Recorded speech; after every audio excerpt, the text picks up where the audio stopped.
Hey. All persons having anything to do before the Honorable, the Justices of the Appeals Court, now sitting in Boston, within the Commonwealth. RONNIE, give your attendance and you shall be heard. Now sitting in the Commonwealth of Massachusetts, court is open, please be seated.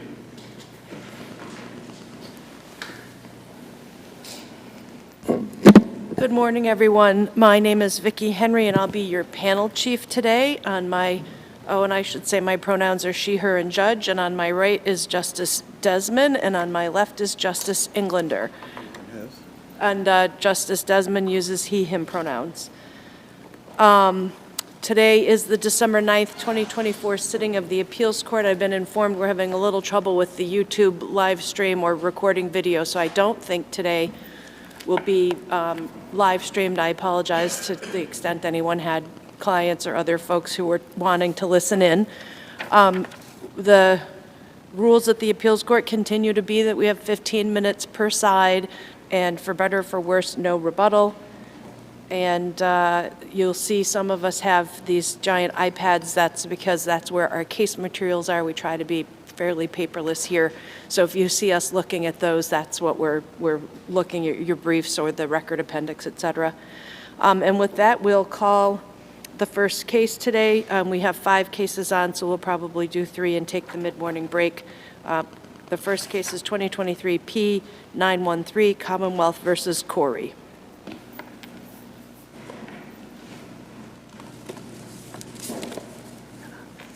Good morning. May it please the Court, Laurie Yashulis for Ms. CORRY. In this case, Your Honors, we have the question of determining whether or not an assault and battery occurred in the first instance. But even if this Court should decide or determine that the evidence was sufficient to support the charge or the crime of assault and battery, Ms. CORRY's position is that the Commonwealth failed to disprove self-defense beyond a reasonable doubt. This is significant in this case, and the way we get there in this case, which is different from a lot of the other assault and battery cases which raise self-defense, is that Ms. CORRY's case the Commonwealth's case actually was not very solid prior to the presentation of the defendant's evidence, which consisted of nearly 400 pages of her medical records on the night in question. So when you say not very solid, what do you mean by that? I'm sorry, I didn't hear you, Your Honor. When you say not very solid, you say the government's case wasn't very solid. What do you mean by that? So when the Commonwealth's case rested, you had evidence of the defendant in physical distress. She's clearly in a medical emergency. This is why Nurse Royster went to her room because of a medical emergency. She's attached to at least one monitoring machine, so she's in physical distress. We also find out through his testimony that immediately after he leaves her room, she begins immediately screaming that she has been touched or been assaulted. Did she present to the hospital in the midst of a mental health episode? Not to my knowledge. The records I don't believe reflect that. I have reviewed the records, but I don't see that in the records. She was at the hospital for chest pains. She had a seizure disorder. In fact, in the emergency room, she suffered 2 seizures. Her blood pressure had spiked in the beats per minute, had spiked in the emergency room, which is why she was admitted in the CCU.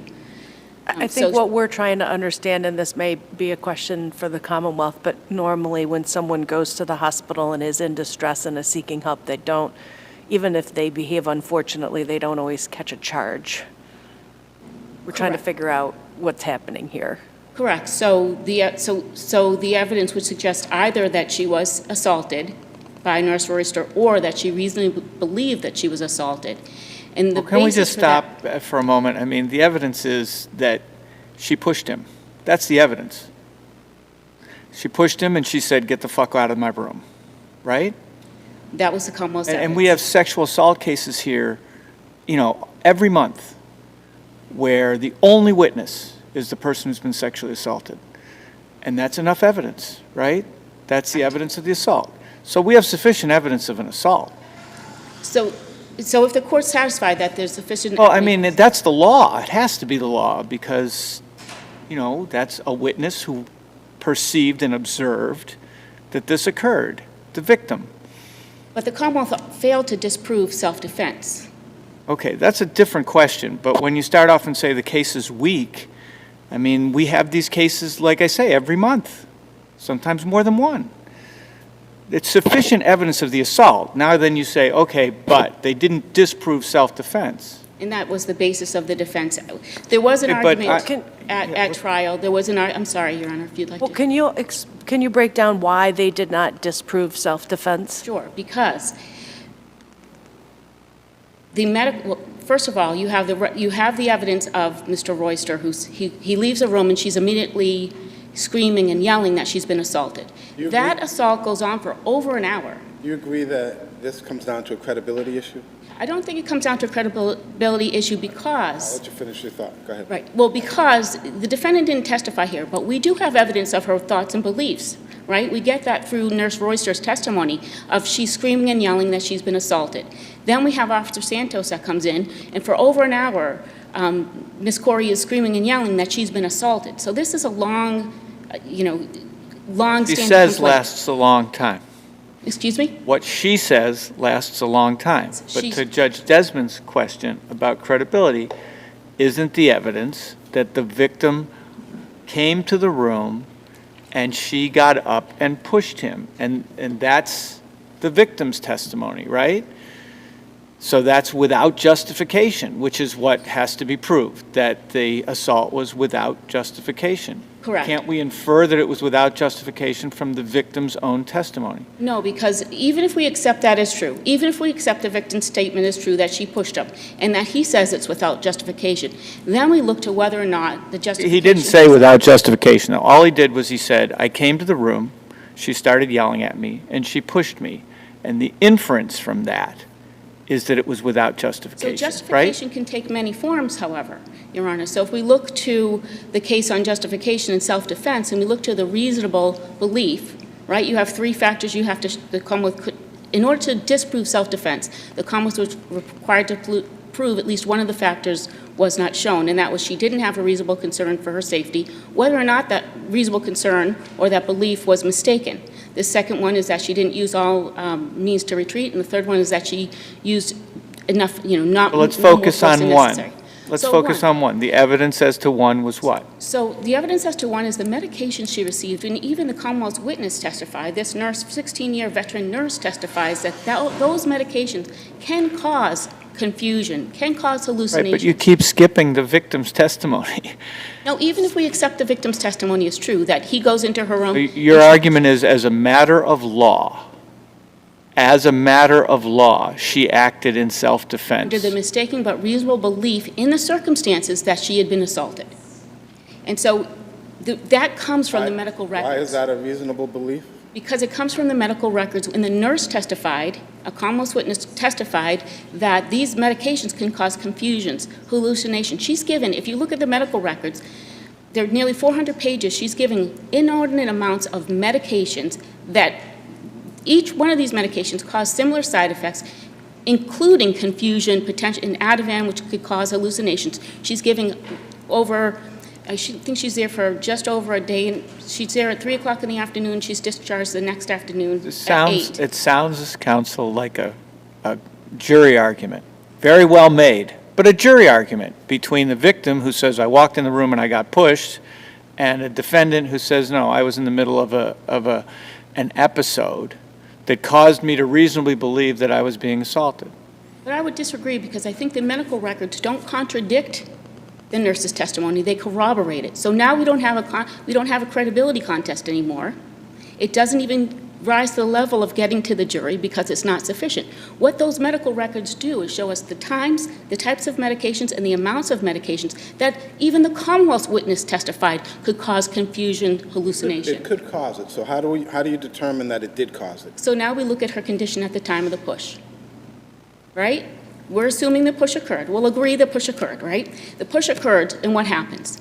He leaves her room. It lasts 10 seconds. He leaves her room, and she, for the next hour and 15 minutes, is telling anybody who will listen that she's been assaulted. In the circumstances, she reasonably believed she's physically weak, she's been up all night having tests, she's got all these medications that have been given to her. The nurse tells us they cause confusion, hallucinations, and now, in the circumstances, you have a reasonable belief that this person believes she was assaulted or it occurred. One of those two things happened in that room. So given her reaction to him in that room and giving her response to him when he leaves that room, that lasts over an hour, telling anybody who will listen that she's been assaulted, in the circumstances, those medications, based on the nurse's testimony, could cause confusion.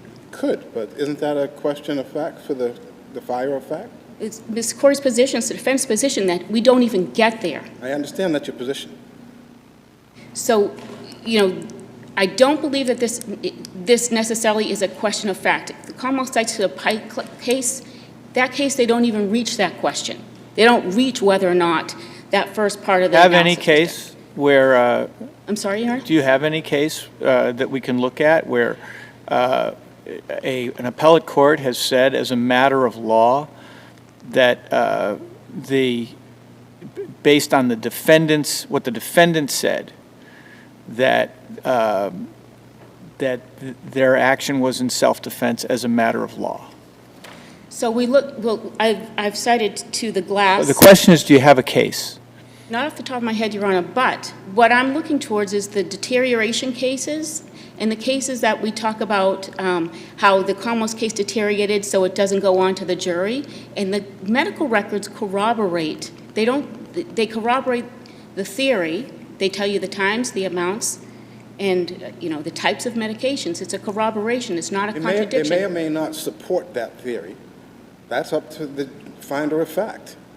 Correct, but we also have the nurse's testimony that tells us what these medications do. She's a 16-year-old. Tells you what the medication could do, right. It could. Could do. It doesn't affect every patient that way, does it? Is that what she said? I didn't read that. He said that these medications, each one of them have similar side effects. She's given 4 medications. I get it. Did he say that if every patient takes all these medications that they're going to be disoriented and... Did he say that? He didn't say it. He says it's a common side effect. And then if you look at all 4 medications, they all have similar side effects, and she's giving large doses of these medications over a very short period of time. I think that demonstrates that the Commonwealth has not disproven self-defense on the reasonable but mistaken belief that Ms. Corry, she may have been confused, she may have been hallucinated.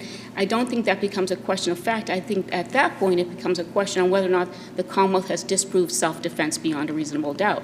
Right, but the issue may be that she should have offered an expert witness, and there may be an ineffective assistance of counsel claim because she didn't. But why isn't it just an issue of weight of the evidence for the jury? If I could back up to the first part of that question on the expert, I think we have an expert. We have the Commonwealth's witness who's a 16-year veteran, nursing veteran. So I think based on that nurse's testimony, we know what these medications can do, just to put that part aside. But then you're asking me the second part of your question, why doesn't it become a credibility question? Because I don't think... No, not a credibility question. I think the issue is, why isn't this go to the weight of the evidence? You have the nurse who says this could, but nobody says that, in my opinion, that is what was happening here. And the jury can decide, that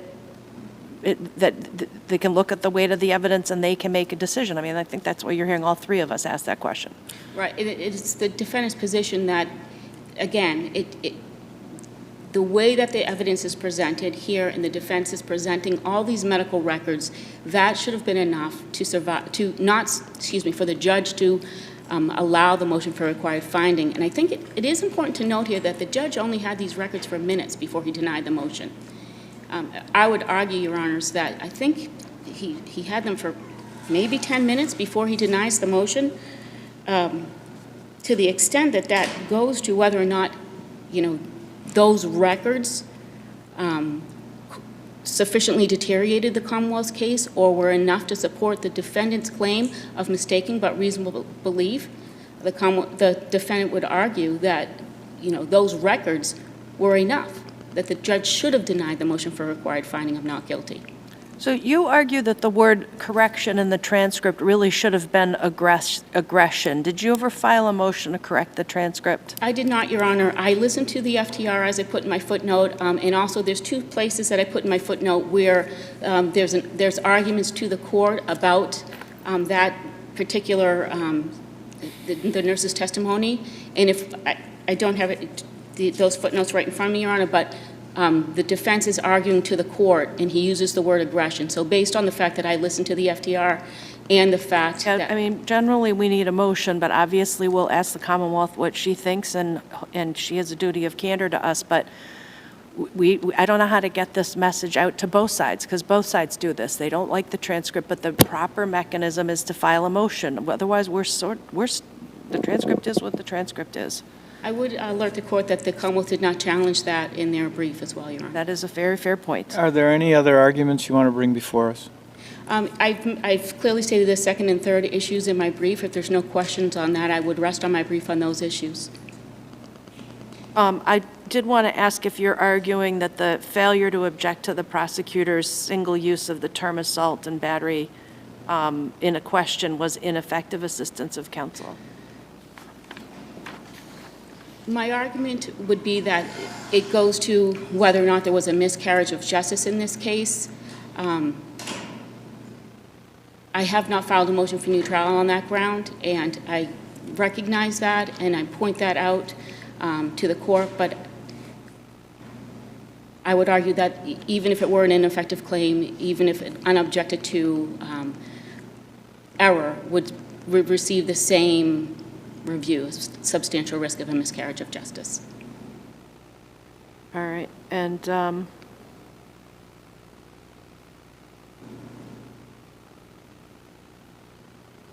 further questions? Thank you very much. Thank you. We'll hear from the Commonwealth.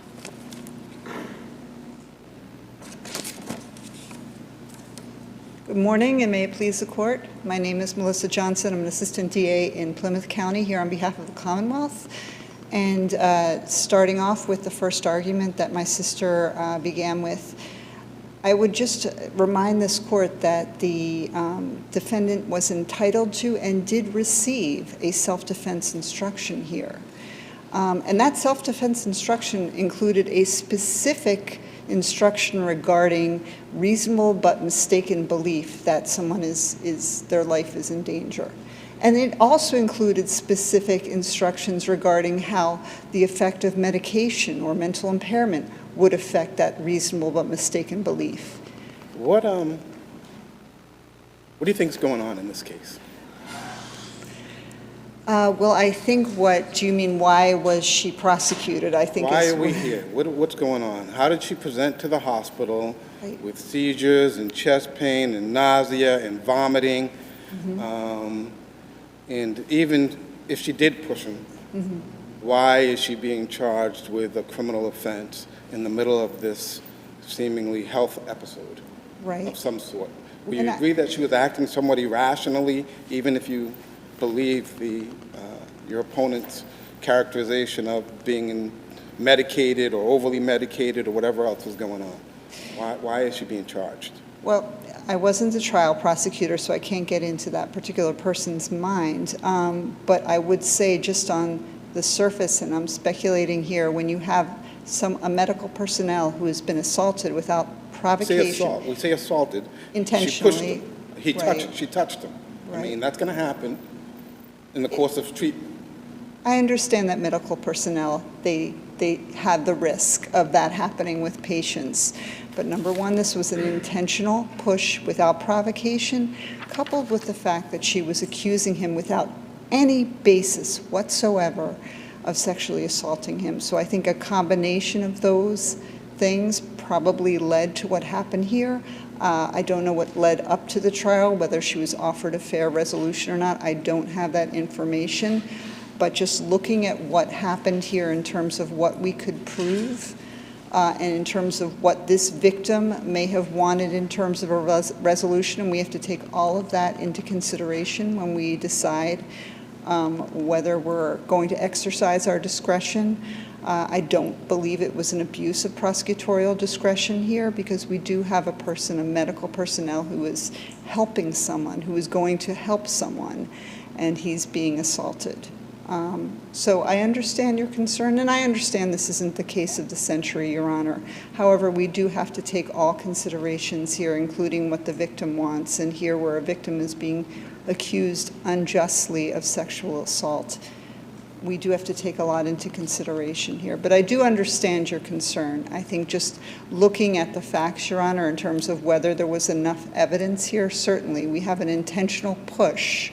We have a defendant who was entitled to and did receive a self-defense instruction, a very specific one tailored to her specific circumstance. So well, just as a preliminary matter, is it fair to say that when the nurse entered the defendant's room, the defendant was in some medical distress? I believe so, because he alarms responded went to off. her alarm. Yes, she was in medical distress, but the jury had all of that in front of them, Your Right, but Honor. where he then testifies that the medicines could have caused her to think that she was assaulted or hallucinate or when she wasn't, does the burden then become the Commonwealth's to prove that she wasn't having a medical reaction to these medicines? Certainly that is part of our burden to prove that she was not acting in self-defense. So yes, it would be kind of encapsulated in that we have to prove that she, among the things that we need to prove is that she did not reasonably believe that she was being attacked. And part of that is the consideration of whether medicine or mental impairment affected that reasonable belief. So yes, How I did do you believe- meet that burden? That's what I don't understand. We met that burden, Your Honor, because the jury looked at all of the evidence here, looked at the medical records, and the medical records do delineate what she was given in terms of her medication, but there's really nothing in there in terms of her acting aggressively, confused, hallucinating. And so, I do believe that we met that burden. Remember, we only have to prove the absence of one of those things, one of the three elements of self-defense. So it's whether... Well, don't you meet it by the victim's testimony? I walked in the room, she started yelling at me, she pushed me. Right there Well, in the terms... question is that proved beyond a reasonable doubt she didn't have a reasonable belief that she was, that she might be harmed such that it was reasonable for her to act in that way, right? Whatever the language is, I don't have it for number one, but I walked in the room and she pushed me, started yelling at me and pushed me. There's nothing at all that in his testimony that suggests in any way that she had any basis for the push. Right. He walked into the room. He told her that she was having an episode, she should sit down, and without any provocation, she came over and pushed him. So I certainly think we met our burden in terms of the end of our case.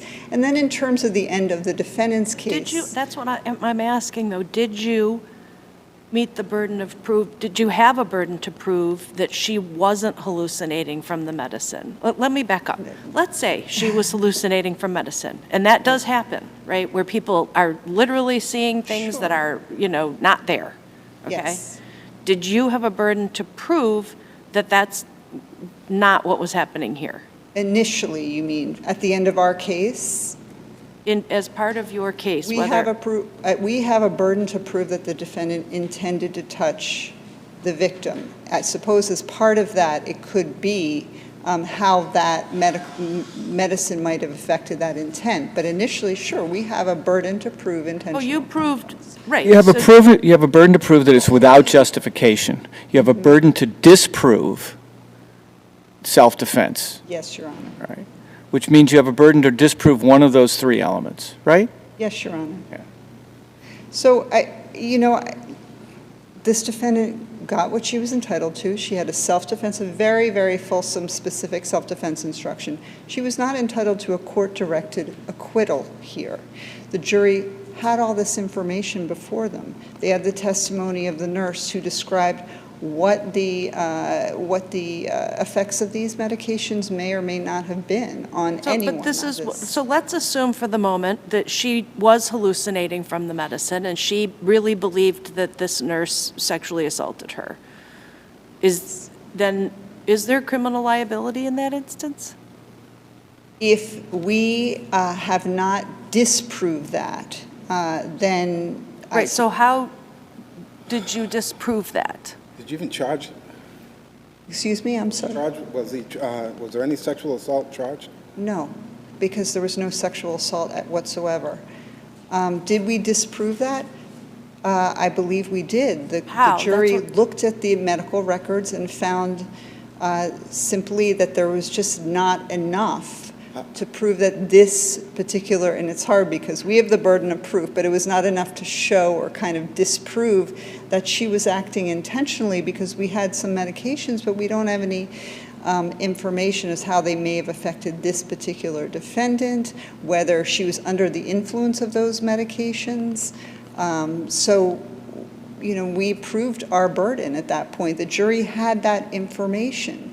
They could have found, but they did not, and the defendant is not entitled to a court-directed acquittal. It's important that we understand as far as the burden or the Rule 25 issue when it comes to proof at the end of the defendant's case. Deterioration doesn't mean weighing the evidence. It means that at that point, the evidence is so conclusive, is so overwhelming that no rational jury could find that there was no self-defense. We don't have that here, and I think I used the example in my brief of the Vaughn case where the defendant submitted proof, or there was an example of him actually being incarcerated at the time of the incident. So that's the kind of proof that we're looking for.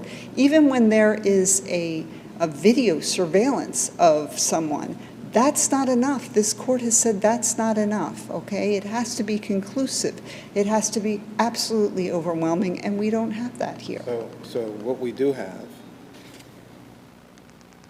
and I'm troubled by this case, Yes, Your Honor. is that a woman who had 2 seizures, complaining about nausea, has been vomiting. I mean, these aren't things she's making up. Has accelerated heart rate. How can you say, and she says there was a sexual assault, how can you say there was no sexual assault at all? How do we know that? How do we know that any more than him saying, she pushed me?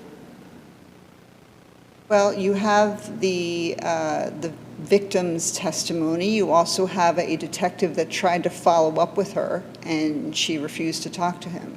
So do we absolutely know that this victim did not sexually assault? Unless there was, again, DNA or surveillance camera, no. But we have the victim's testimony here, right? So this did not happen. And I think probably that's one of the reasons why this case went as far as it did. Honestly, because, you know, a medical Victim was also asked, doesn't did you deserve to be touch her? accused of that. Right? I'm The sorry, victim Your was Honor. also asked, I'm sorry, the victim was asked, did you touch her? Answer, no. Okay, so the question, the legal question is, did the defendant would have to, you have to disprove that the defendant had a reasonable concern for her personal safety. Right. The evidence from the victim, on what basis would there be a reasonable concern for her personal safety? That's And that's for the jury to determine, Exactly. you know. But then Obviously, what I'm she was hearing you say, though, mistaken. if you're relying on this reasonable, she didn't have a reasonable belief she was sexually assaulted, but if she were hallucinating from medicine, Right. you're saying she could still be convicted of assault. If she had a reasonable but mistaken belief that her life Well, it was... wouldn't be reasonable. She's hallucinating from medicine, which happens, right? So let's say that she's hallucinating from medicine. What I'm trying to figure out is, do you have a burden to prove she wasn't hallucinating if the nurse testifies you can hallucinate from this medicine?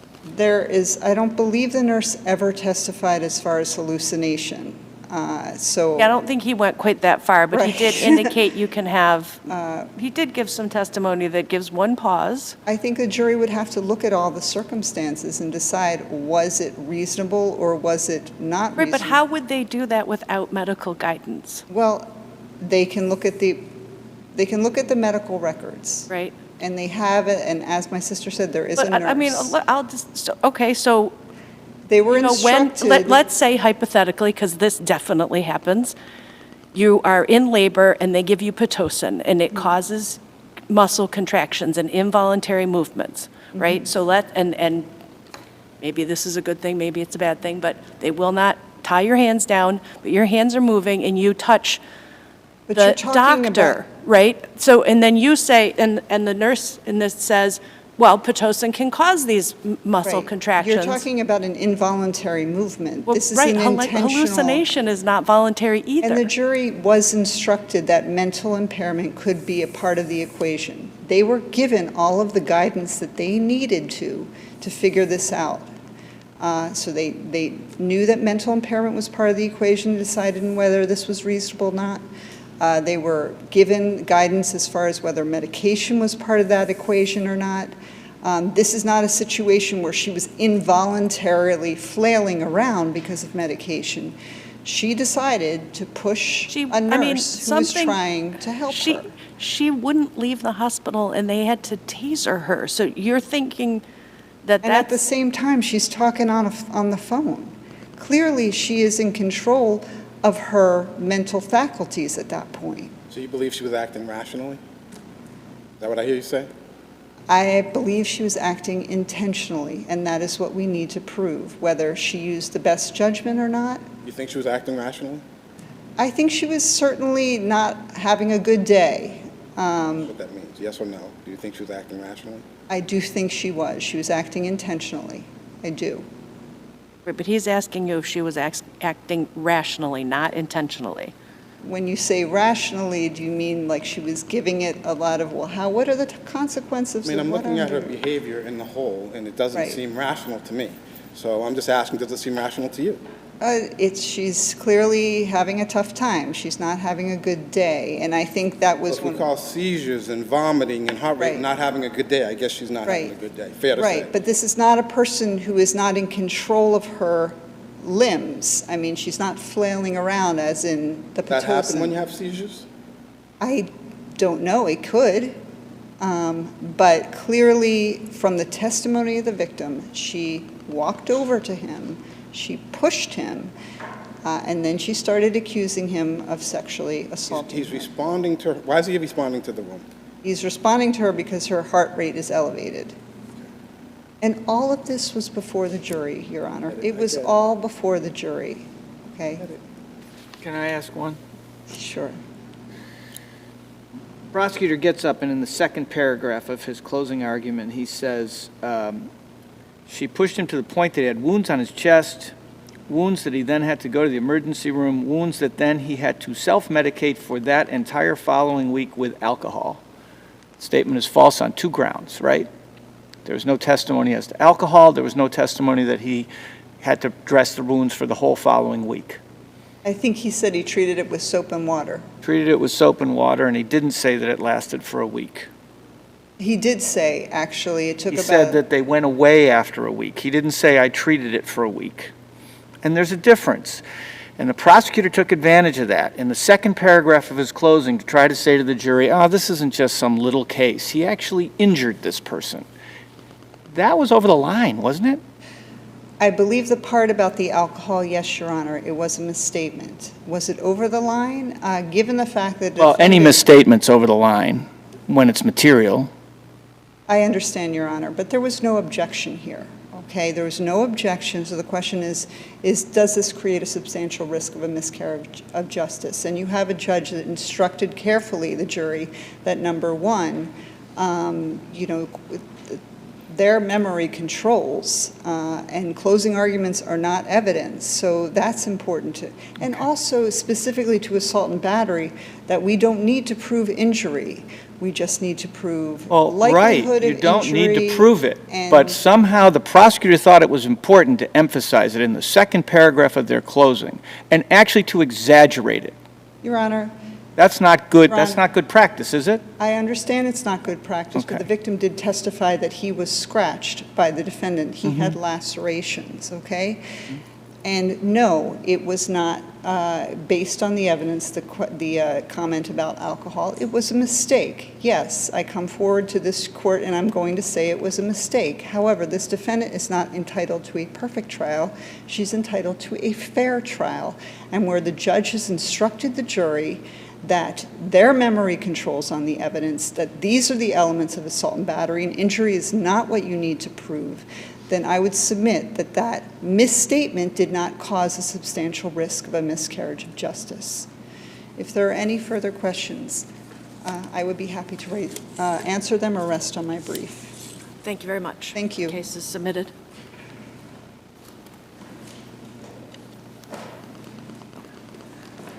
All right.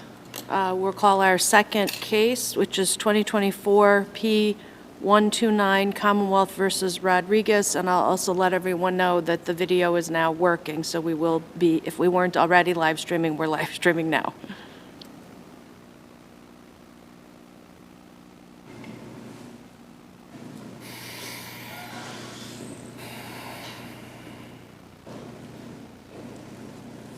I think we're hearing from Attorney Margison first.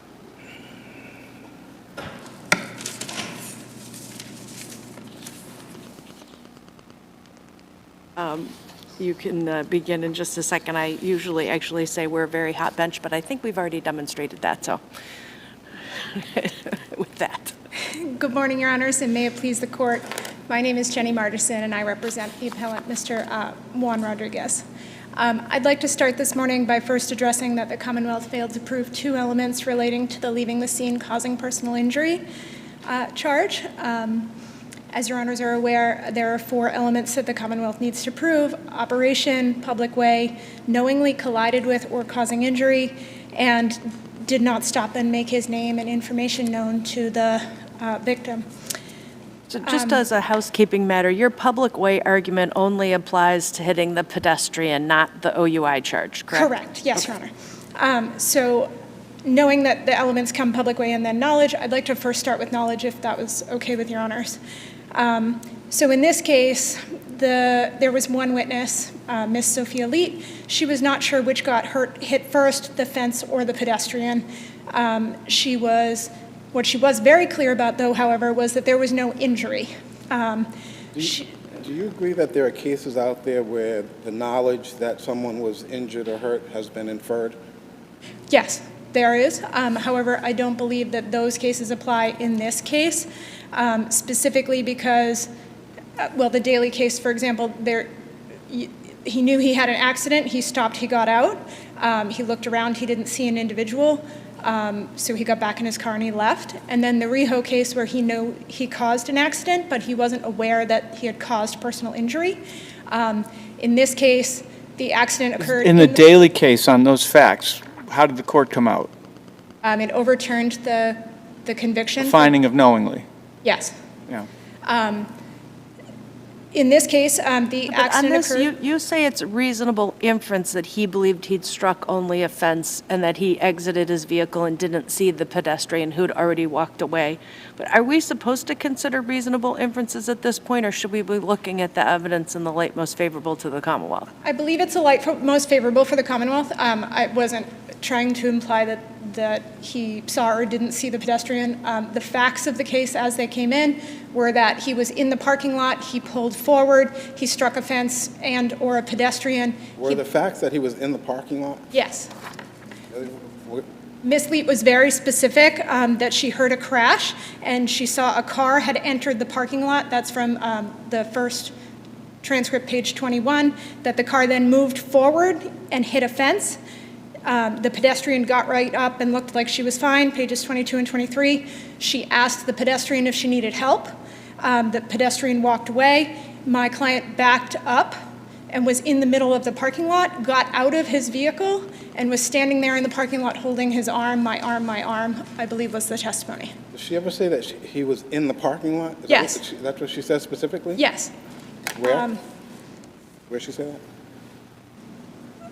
that? She says, Yeah, just point me to it. 21, 22, and 23. Again on 24 and 30.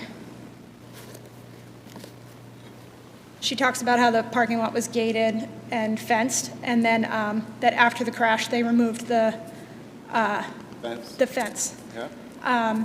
So in looking at that, I think it's very important to say first that I'm not aware of any case that requires the defendant to chase the victim down the street after the accident. It was apparent from the interaction between the witness and the pedestrian, that there was no injury. The pedestrian asked her if she needed help. She declined assistance, and she continued walking down the street. My client didn't leave the scene until after the pedestrian had already left. So I think that's very specific first. Second, do you understand the Commonwealth's position? And obviously, I'll ask the Commonwealth in just a moment. The Commonwealth's position to be that your client, when he knew there was something happened with the pedestrian, that your client needed to stay on the scene and like maybe either himself or have somebody else call the police and wait to tell them this happened, and the person wandered away? I think the Commonwealth's position, my understanding was, I didn't believe that the Commonwealth's brief really addressed the knowledge element specifically. I think that they just said, they cited to the Anderson case, which is a... Oh, they address it. They say that it's inferable, given the nature of the testimony, that the person driving the car saw the pedestrian. That's the argument the Commonwealth makes. So they're citing to the Anderson case, saying that in that case, the defendant was looking at the pedestrian and caused the accident with the pedestrian. And then because he was looking directly at the pedestrian, that he knew he had an accident with the pedestrian. In this case, the testimony that was evidence from the trial doesn't say that at all. It doesn't, it's very specific that even the witness who watched the accident wasn't sure if the pedestrian herself got hit by the car or if the fence tipped over and hit the pedestrian. Doesn't the pedestrian's medical records say that she was sideswiped by a car? So the pedestrian's medical records, the medical records relating to the individual are not at all tied to this case. There's no identifying victim. Do those medical records say that she was sideswiped by a car before it hit the fence? Those medical records say that an individual was sideswiped by a vehicle in New Bedford on that day. They do not say... In that general area, Purchase Street or whatever. It does not. Medical records do not address which street the person in the medical records was struck on. Further, Purchase Street is not a street that is ever identified in the testimony. The witness was specific about Penniman and Mount Pleasant. Those medical records say she was sideswiped by a car? They do. That is different than the testimony of the witness who watched the collision. A car on the street. That is what the medical records say, that a vehicle on a street sideswiped an individual. What the witness's testimony said is that a person was walking by at the same time that Mr. Rodriguez hit the fence, and that she wasn't sure if the fence tipped over and hit the pedestrian or if when he hit the fence, he also hit the pedestrian. All right, but I understand that based on the recipient witness's testimony, your position is the car was in the parking lot. I mean, on 21, it says in that parking lot. On 22, it says in there, right? Yes. And what I didn't understand, though, is you mentioned that the parking lot is fully enclosed by a fence with gates. So you're saying your client was on the inside of the gates, on the inside of the fence? Correct. So the testimony from the witness was that she heard a crash, a loud bang. That's on page 21. And when she looked over to the parking lot where her attention was drawn, she saw that a vehicle had had an accident on its entry into the parking lot. And then it was in the parking lot, and from that position in the parking lot, it pulled forward and struck the fence and the pedestrian. The words fully enclosed by a fence with gates do not appear anywhere in the transcript, correct? It was gated and fenced, transcript page 29. Fully enclosed I don't, does not appear. I'm not sure. I don't believe so, Your Honor. And the pictures that we have don't have any fence in front of the area where you access it, correct? So the witness was very specific. She said that the photograph, the picture that was introduced in evidence, is not the way that the parking lot looked on the night of the accident. Wasn't very specific. She said they've taken the fence down, She said which could have been the fence that he struck, which I understand is the fence that's not facing the road, but the fence that's facing what looks like an elevated expressway to the right-hand side. The problem I have is we can't say she was very specific at all, can we, with respect to this testimony? No, Your Honor. The word fully enclosed does not appear. fully enclosed. Okay. I don't believe does appear. Did you say that there was an accident as they entered the parking lot? Yes, Your Honor, that was the testimony of the witness, that as she came into, What was involved in that accident? there was no testimony about what was struck. But something was struck. He struck something on his entry into the parking lot, and then, Could have been the victim. no, Your Honor. How do we know that? The testimony was that after that first accident, that's when she witnessed the car pull forward and strike the fence and the pedestrian. Back up, he got out of Does the she car. actually say that? I think that's the problem here, because when I'm looking at the language that you pointed me to, I think it's 123, and maybe there's some additional language as well, but in that language particularly, she says, so it came into the parking lot, I heard like that loud bang, but I didn't see anything. And then I saw them stop with the hazard lights on, so we know there was some accident already occurred, paraphrasing a little bit in between there. And then from that point on, they moved forward and like crashed into the fence. And I also saw like a pedestrian that ended up getting run over too, but she got up and looked fine. Do we know when that pedestrian actually ended up getting run over too? How do we know that it was the second crash and not the first crash? So on page 30 of the transcript, it says, I'm not sure what like happened first, the pedestrian or like the fence, it like happened at the same time. That was the testimony from page 30 of the transcript, that it was that second accident that she watches with the fence being, the accident with the fence. She's watching that and she sees the simultaneous accident with the pedestrian and the fence. Did you provide us with the booking video? No, I believe the Commonwealth did. But somebody did. Yes, I believe so. I viewed it. I don't know if the I booking wasn't- video, okay. does the booking video help? Help the defendant's argument about the, Seizure? I'm not sure. My argument is that that was an error of counsel, having not reviewed it, having not given her expert an opportunity to review it, that based on her error there, which in my brief would argue is ineffective, that had she been given her expert that opportunity, it would have taken the Commonwealth's argument away that the expert hadn't seen him on the night in question, couldn't make any decisions about what his condition was like. All he did was talk to him on the phone and review the reports. It would have removed that argument from the Commonwealth, which was a large part of their closing and what they really had focused on. And I think that it would have given the defense an opportunity to have made a better argument regarding their expert. Did the defendant ever provide an affidavit from the expert witness indicating his opinion may have changed had he seen the booking video? No, Your Honor. In regards to my ineffective argument, I did note that This isn't on a motion for new trial, right? You're arguing as a matter of law from the transcript, this is ineffective assistance of counsel. I am. I'm arguing that it's not, it's not a motion for new trial because it's a factual dispute. It's very clear from the record that first, the victim was never identified during the course of the trial. There was no named victim identified during the trial. And similar to a De Bene instance when the Commonwealth filed the motion in limine to argue that the medical records needed to come in, they still had the responsibility and the obligation to make those medical records relevant to this case. In this case, they never did that because no victim... Why is that ineffective assistance? It's ineffective because had the defendant... Suppose I'm defense counsel, they put in some evidence and they don't tie it to anybody. Maybe tactically, my best move is to say nothing at all because they failed to prove their case. I think you have an obligation. There's no strategic argument as relating. Because if you object, they're going to tie it up. But they couldn't have tied it up because their witnesses had stepped down at that point. So there was no way for the Commonwealth to have tied the medical records to a specific individual.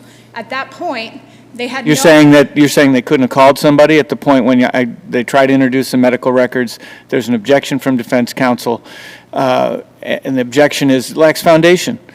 There's no evidence that this is relevant to this case, at which point the Commonwealth could not have called somebody to tie it up? I suppose they could have, however, they didn't, Your Honor. And when you have Objection was never made. Correct, which in my argument is a very clear, ineffective situation. Without a victim, But why is it not, I mean, obviously, this prosecutor needs to get some training, but why can't you connect it up with the approximate time of the incident in question, the fact that it was in New Bedford, the fact that there's some statement that the person was able to get up and keep walking, and that it involved a parking lot? Like, why is that enough? I mean, it's terrible. We should never be in this position. And can we just add to that the fact that the witness saw the pedestrian get up and walk away? Right. Consistent with what this person who went to the hospital said. I think that the Commonwealth could have done that, either through the officer who went to the hospital and interviewed the individual and managed to acquire the medical records. However, they just didn't do it. They never did it, and it's an element that the Commonwealth didn't prove. This was a jury waive trial, right? It was, Your Honor. I think it's indisputable from the trial record that if you have no victim, and at that point you have no injury, because what the defendant is aware of, all the defendant needs to show is that what he saw was the person got up and had no apparent injury at the time that they walked away. That they later went to the hospital is... Commonwealth doesn't have to prove that there was an injury under the statute, right? All the Commonwealth needs to prove is that he collided with someone and that he left. They need to He either... knowingly collided with someone. Correct. Knowingly collided or Okay. caused injury. So they need to prove one or the other. All right. And I do have one more question. And you don't think it's a reasonable inference from the medical records and the witness's testimony that that victim was, I mean, they don't have to name the person, right? They just have to say a person was hit. Well, they need to have a victim. Right. And in this case, I don't believe they did, because they didn't ever name an individual as the particular victim. Well, they didn't name him, but they offered the medical records of this person who was in a car accident and around the same time as this accident and got back up and walked away as represented in the medical records. The medical records Why were, isn't that a reasonable inference to say, well, this must be her? because there's no correlation. The chief complaint in the medical records was a drug and alcohol assessment. The chief complaint was she got sideswiped. That's why she went to the hospital. She didn't go for a drug and alcohol assessment, right? She went because she was in a car accident. I believe she went for a drug and alcohol assessment. The first page of the medical records say presenting concern is the drug and alcohol assessment. Patient later reports that she was sideswiped by a vehicle. So she self-admitted herself to the hospital for drug and alcohol assessment? Yes, Your Honor. She had been to the hospital several times, according to the medical records in the recent past, for severe intoxication. I'm good. All right, we are definitely over time, so we'll Sorry. have to Thank you, leave Your Honor. things there, and we'll hear from the Commonwealth.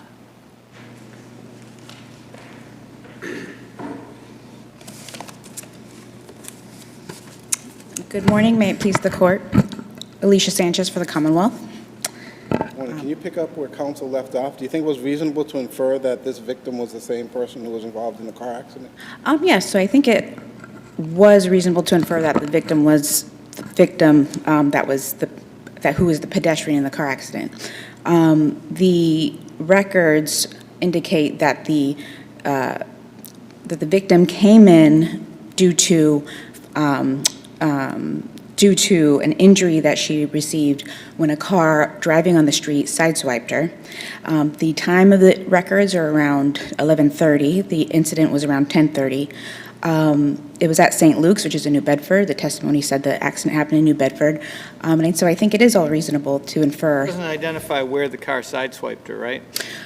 She identifies that the car sideswiped her on the right side of her leg. No, but I mean, the place in New The Bedford place where she is did- not identified. She does not identify where it occurred, she does not say Is there any Purchase evidence in the Street. record as how far the hospital is from where this occurred? There's nothing in the record indicating how far the hospital was from where it occurred. Someplace in New Bedford, she went to a hospital. Someplace in New Bedford. It just indicates that she went to the hospital, I believe. Did she first go to a gas station? Did she make a phone call from a gas station? So she walked, according to the medical records, and this is the only place where that shows up in the record, she was able to walk to a nearby gas station where she called 911, and an ambulance picked her up and took her to St. Luke's Is there Hospital. an indication of where she was picked up by the ambulance in the medical records? No, there are not.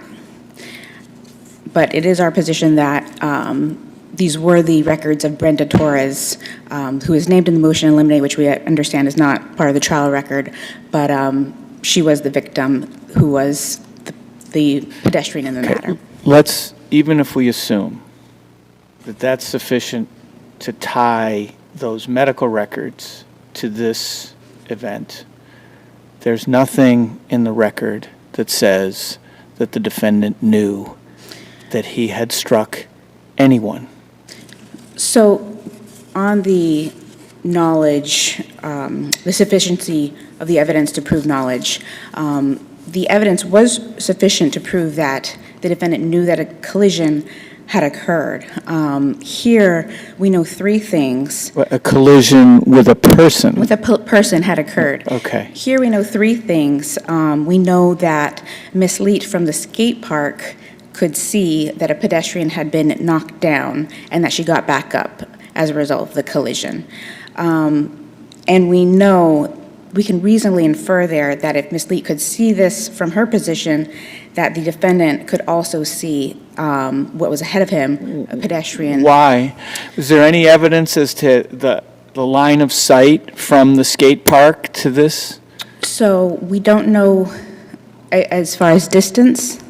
Well, she says she's, quote, pretty far away, She says she's unquote. pretty far away. But and she's I'm talking about line of sight. So it's 10:30 at night in November, right? It's dark. viewed in Do the... we know what the lighting situation is? Do we know where the lights are? There's nothing in the record about any of it. We don't know where the lights are, but I think we can infer that if Miss Leet could see from her position that the pedestrian gets knocked down and then gets back up, viewed in the light of... That would work if, depending on the positioning of the skate park, if she was positioned so that she could see on both sides of the fence and the pedestrian was on one side and he's on the other side, maybe he didn't see her. So I think viewed in the light of in the light most favorable to the Commonwealth, we can infer that what she saw, he could reasonably see. And I also argue that in addition to this, there's the consciousness of guilt we can infer from the fact that the defendant reverses his car.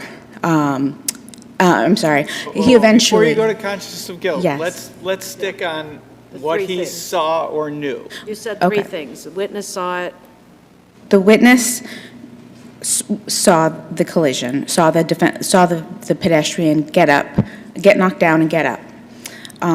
So based on that, I'm making the argument that it's reasonably inferable that the defendant also saw the victim. What if the defendant just had an accident? What if his head is like facing down? Or I would say... we infer that he saw her. We don't know where she was in relation to his car. I would say,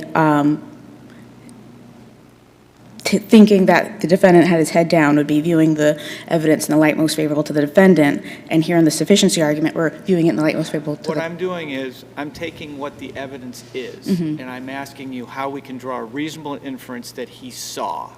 That means that you want us to infer Mm-hmm. that he was looking straight ahead, So... and that she was in his line of sight? So, I believe that this could be reasonably inferable based on his subsequent actions, which involved he was aware enough to reverse his vehicle after hitting the fence and stop and get out of his vehicle, and then also he was able to talk to Miss Leet and describe that he had injured his arm. And then he was aware enough to, once Miss Leet decided to call 911, book it up Penniman Street and flee. So based on his mental state and his awareness in that moment, and the fact that Miss Leet could see from afar that the witness got knocked down, got back up, that the defendant was aware that he had collided with the pedestrian. Okay, so, because we have limited time. Yes. So I want to get to how you have any evidence that this was on a public way, because the witness's testimony was that it looked like a black car in that parking lot. And it says on the next page, 22, like a black car in there with the hazard lights on. And then she says, on 23, she talks again about the parking lot. So Yeah. what's the evidence that he was on the, you're relying on that him being on the street, or are you arguing the parking lot's a public way? I'm arguing that the defendant was operating his vehicle on Purchase Street, which way we do not know, and the car then turned into or careened into the parking lot. He sideswipes a pedestrian who's walking along what we can infer to be the sidewalk based on the photo. Oh, how do we infer that?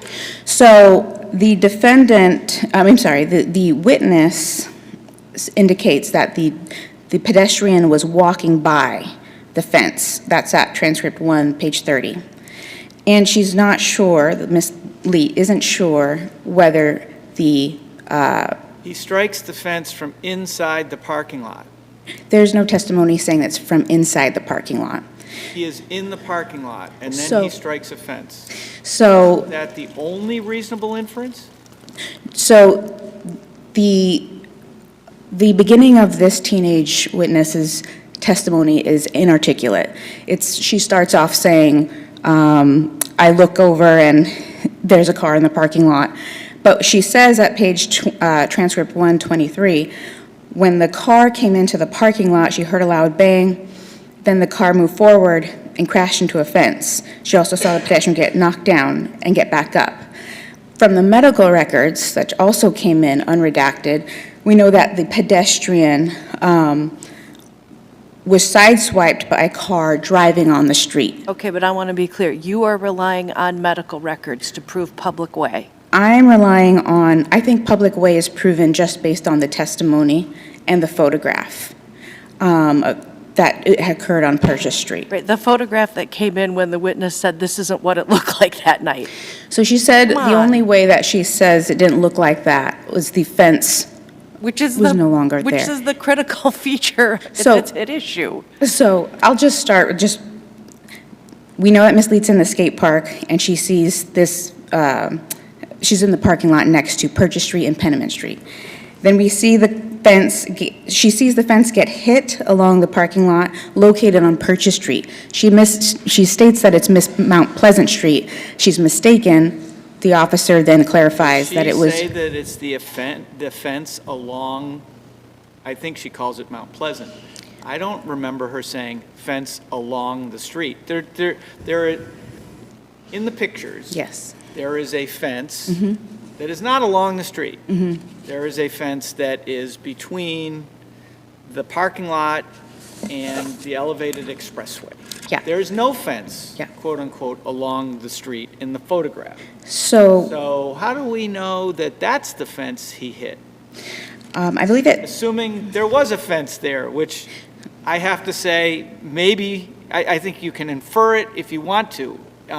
If that's part of the Commonwealth's case, probably is inferable that there was some sort of fence along, what street is that, Pleasant?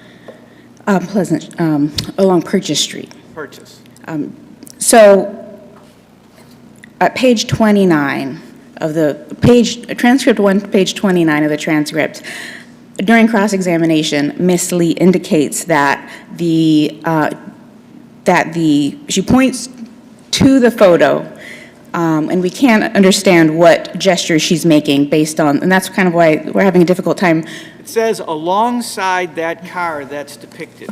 Yes. And there are two cars. There are two One cars. is not near a fence. Another one is near what appears to be part of a fence that's left. So it inferably is not the car that's inside the parking lot. Well, they're both in the parking lot. Inferably, it's the car that's parked along Purchase Street. Whoa, that car you're pointing at to the right is inside the parking lot. This is, at the time, yes. So she says that the fence was right next along this car. So, and she also says that the fence is no longer there. This fence along here is still there. No, the fence right next to that car is not there. The fence starts past the car. At least that's my memory. Maybe I'll take another look.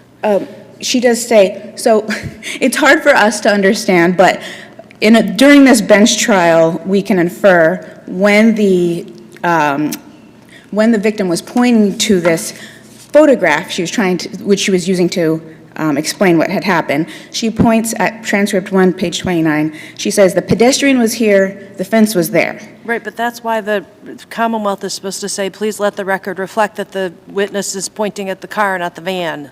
So here, that did not happen. No, later. Here did not happen. The prosecutor, just to be clear, this was one of her first trials. But we can infer during this bench trial that the judge was satisfied with what she had pointed to, and that he was Well, what do you satisfied mean that satisfied? I mean, it's the Commonwealth's burden to make these proofs. Can I just ask a question, though? Are we even asking the right question here? Because the statute doesn't just say public way. Yeah. Right? The statute says you operate a motor vehicle upon any way or in any place to which the public has a right of access. And from all the testimony here, this guy drove into that lot. And so why isn't it inferable that there was a right of access to the public? And then at the end of the question. So under the statute, the accident has to occur on a public way. That is not what the statute says, or in any place, unless we've written it out by case law. Is that what you're telling me? No, I'm not. I mean, I'm totally confused, because the briefs talk about public way, and I went and I read the statute. And I said, you know, the statute doesn't say just public way. And also, it occurs to me that we care about somebody who's operating their vehicle off a public way, but where the public has access, and hits somebody and leaves. And Yeah. therefore, maybe the legislature would want that to be a crime, too. Yes. So there's this case, it's Commonwealth v. LeBlanc, 475 Mass 820, 2016, where Gantz discusses the same thing, former Chief Justice Gantz. And he he expresses what you're expressing, but he makes the point that under this statute, the public way has to occur, the collision has to occur at a public way. Which case is that? This is Commonwealth v. LeBlanc, 475 Mass 820.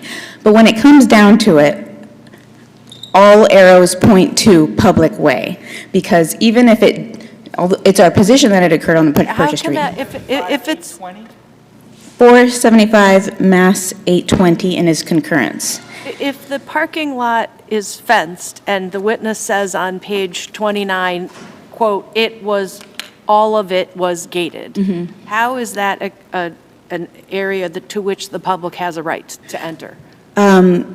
So she says her testimony that's the words, all of it was gated.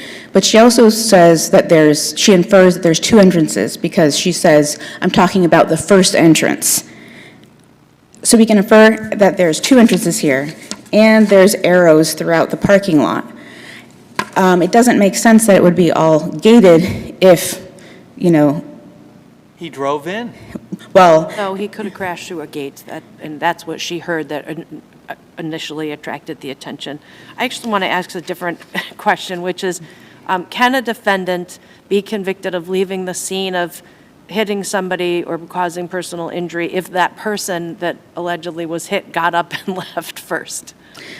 say that one more time. Can a defendant, let's assume the defendant does sideswipe or somehow somehow comes in contact with a person with their motor vehicle, and that person gets up and leaves, and then the defendant leaves. Can the defendant be convicted of leaving the scene? I think so, based on the statute doesn't say that, unless the person, he must stay and provide his information so long as the victim is still there. Because here we ultimately get her medical records. So you're saying that he had to call the police on himself and wait, because he can't give his information to the victim, right? The person, because they're gone, they've left. I would say, Inferring that maybe they don't want his information. I would say he he was obligated to stay and wait. He knew the police were coming. He shouldn't have fled. Let's say that the witness wasn't there, and it was just the two of them, and the person he allegedly hit gets up and leaves. You're saying that the person has an obligation to call the police on themselves? I would just say, Because the police in that case, I'm assuming there's no dent in the car, they can't charge him with anything because there's only his word, and we don't let people confess to crimes without some corroboration. I would say just in this instance where the police are being called and he fled, he knew he was evading the police at that point. But it is our position that this happened at Bridge Street, but really all arrows point to public way. Even if it did occur in a parking lot, I would still argue that that's also a public way here. All right, we're going to have to, Thank you. I'll rest on my brief. thank you. Thank you. We're going to call the third case, 2024 P471 Commonwealth versus Walker.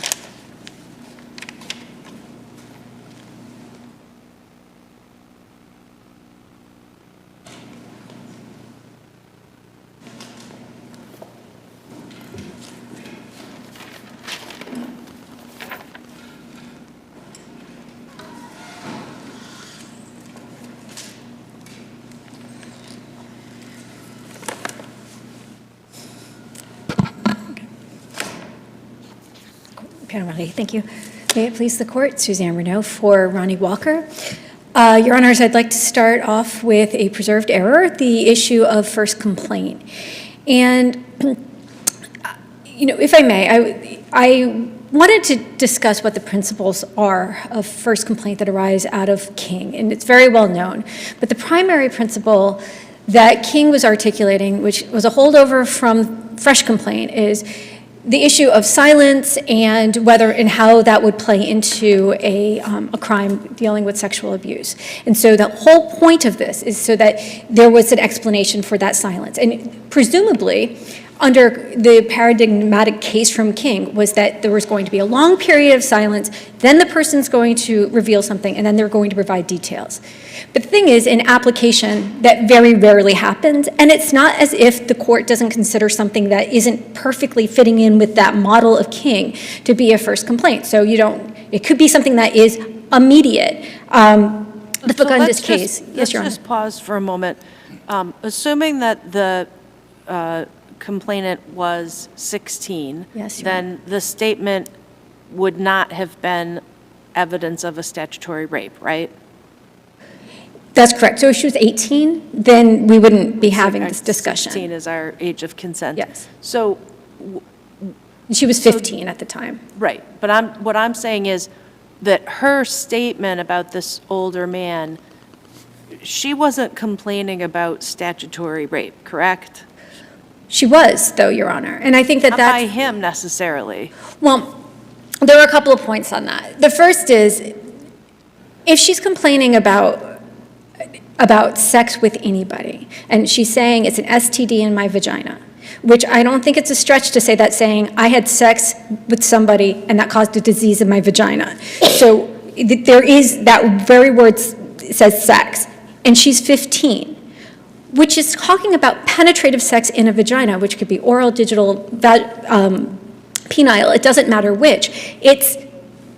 That is sex with a minor, and the legislature has said this is, it's statutorily. If we could stop there, because there are a whole bunch of sort of assumptions in this argument. And the first one is that the STD correlates to sex, and as I understand it, that's debated even between your briefs, that there's no evidence on that, either way, right?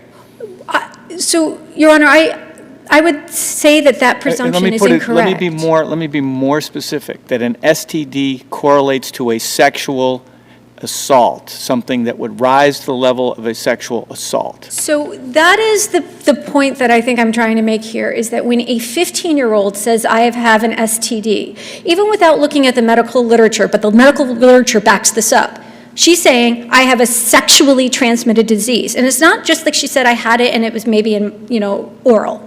in my mouth, like I had a herpes or something like that. She's saying I had an STD in my vagina, or I believe I do, which means that she's at the position where she could be having a sexually transmitted disease. So I don't think, maybe she's not saying, Mom, I had sex with somebody, end of story. She's saying I have a sexually transmitted disease, so it's a little bit more fuzzy in that regard, but nevertheless, those words communicate. Those words communicate what? Those words, sexually transmitted disease in my vagina, communicate I have had sex in I have had vaginal sex, which therefore, because it is a strict liability crime, is a crime, and it is a report of sexual abuse, whether or not the victim believes it to be or not. Now, what if she had had sex, and I'm asking, what if she had had sex with a 15-year-old? Well, there is a case that I cited, and I wish I remembered the name, but I did cite it in my brief. The SJC has determined that two 15-year-olds having sex with each other is still a crime, that it is still a crime of statutory rape. I mean, By whom? By both? By both. By both. There's a case that says that. Yeah, what case is Yes, if you give me just one moment, please. I think it's a juvenile case, and it's the one juvenile case that I cited.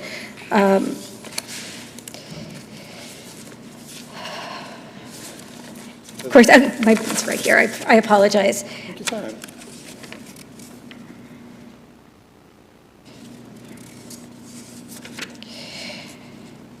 Oh, boy. It might not be. Wilbur W., which is 479 Mass 397 at page 405. Prosecution is possible even if both parties are under the age of consent. Could you slow down and say it again? 479 Mass 397 at page 405. And that's on page 22 of my brief. And that stands for the proposition that if two juveniles have sex, then they are both guilty of a crime. They can both be prosecuted for the crime, yes, Your Honor. So that's, that. The mom should have known that. And the mom should have known that. So, I think. Why would the mom know that? Well, I think the problem is that. To me. I think the problem here, and I'm sorry, I'm very close to the microphone. The problem here is that,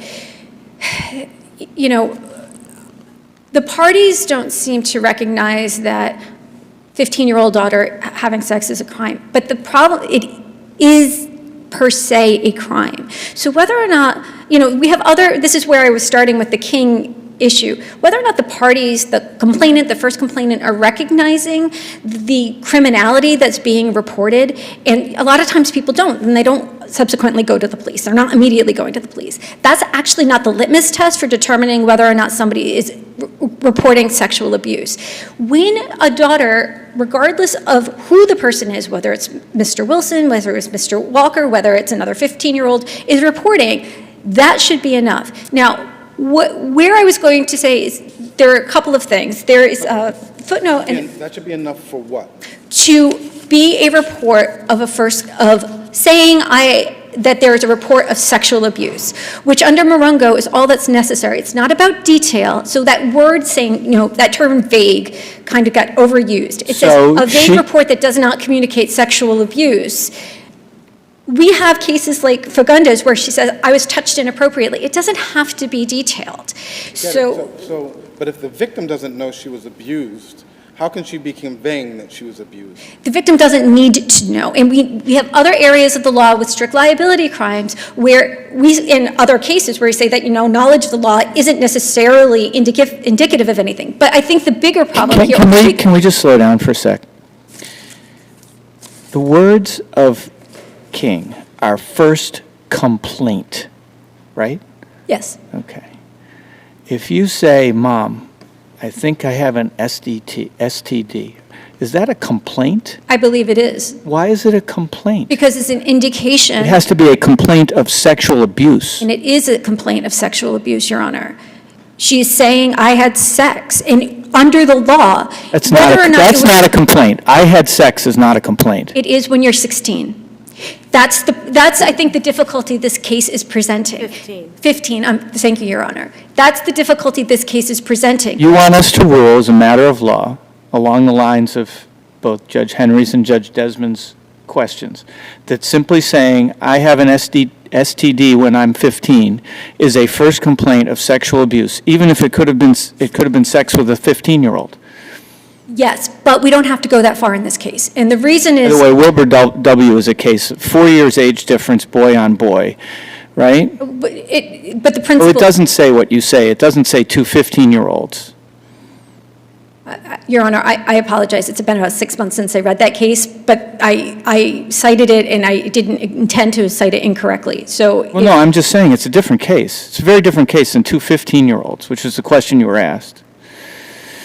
Where I was going to go, though, is that we don't have to go so far as to say any report of sex, which I think is suggested by Asenjo, and it's certainly suggested by the footnote in Aviles that is citing to Cabro, where you have to kind of bundle all your reports. But we don't have to go that far, because we know from this particular voir dire that when this complainant was talking about this STD, she was specifically talking about Mr. Walker. So this particular complaint was actually tied to Why him. do we know, wait a second, why do we know that? The mother who is receiving this first, what you call complaint, she had no reason to think that. She knew that the daughter had a boyfriend who was 19. Well, first of all, it's not clear if she knew that. But I think the other part of this, though, is that you have to ask whose perspective is controlling here.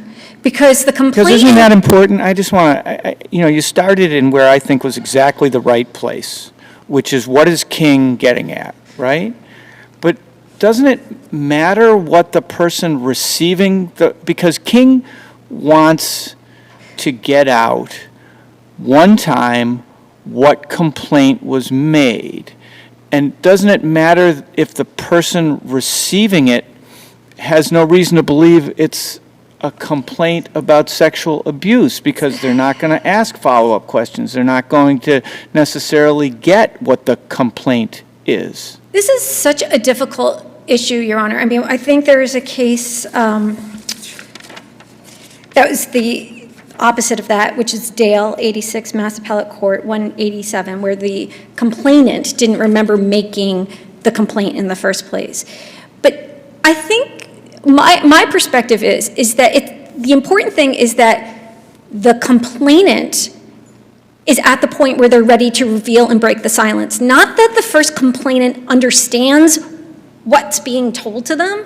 I mean, I think we have other cases, and I don't have them off the top of my head, where children tell children and they don't necessarily understand the significance of what the person is telling them. So the important person here is not that mom understands this is Mr. Walker, it's that the complainant is saying that this is an STD in my vagina, and she knows that this is something that she's attributing to Mr. Walker. So from the complainant's point of view, her silence and her report of the sexual abuse is that day when she makes that statement to her mom, that she's revealing that I've had sex that caused potentially a disease. And so that's why I'm saying, does it have to be all-inclusive of every single of sexual partner? I don't know, again, in this particular case, you don't have to endeavor to go down that road. Hasn't the SJC, though, said that the trial judge has some discretion in determining what's the first complaint? So the answer to that is yes, of course. This is an abuse of discretion standard, but the abuse of discretion is about applying the principles of law. I think, I believe it's Aviles has some language about that. Now, they talk about how first complaint is not a series of rules, and that they kind of walk away from the idea that if you don't follow the rules, then it's an automatic abuse of discretion. But nevertheless, that same idea applies, that if we're acknowledging that all of our case law is saying it doesn't have to be detailed, it doesn't have to have the name of the perpetrator, it doesn't have to have any of those things, it just has to be a complaint of sexual abuse, and knowing that somebody is 15 years old and has had vaginal sex, that's a complaint of sexual abuse, then that is, the law is saying that should be enough. So while the judge, obviously can hold a voir dire and he could decide whether or not those words were actually uttered, once he finds out those words were in fact said, I think that his discretion was abused by not applying those principles of law, and that's why I'm saying there is an error here. Right, but I guess the issue is when she says that she might, and this does matter what the perspective is, at that point, she's not, I recognize that, I know it's shocking, but not everybody follows the law. But the victim here is saying that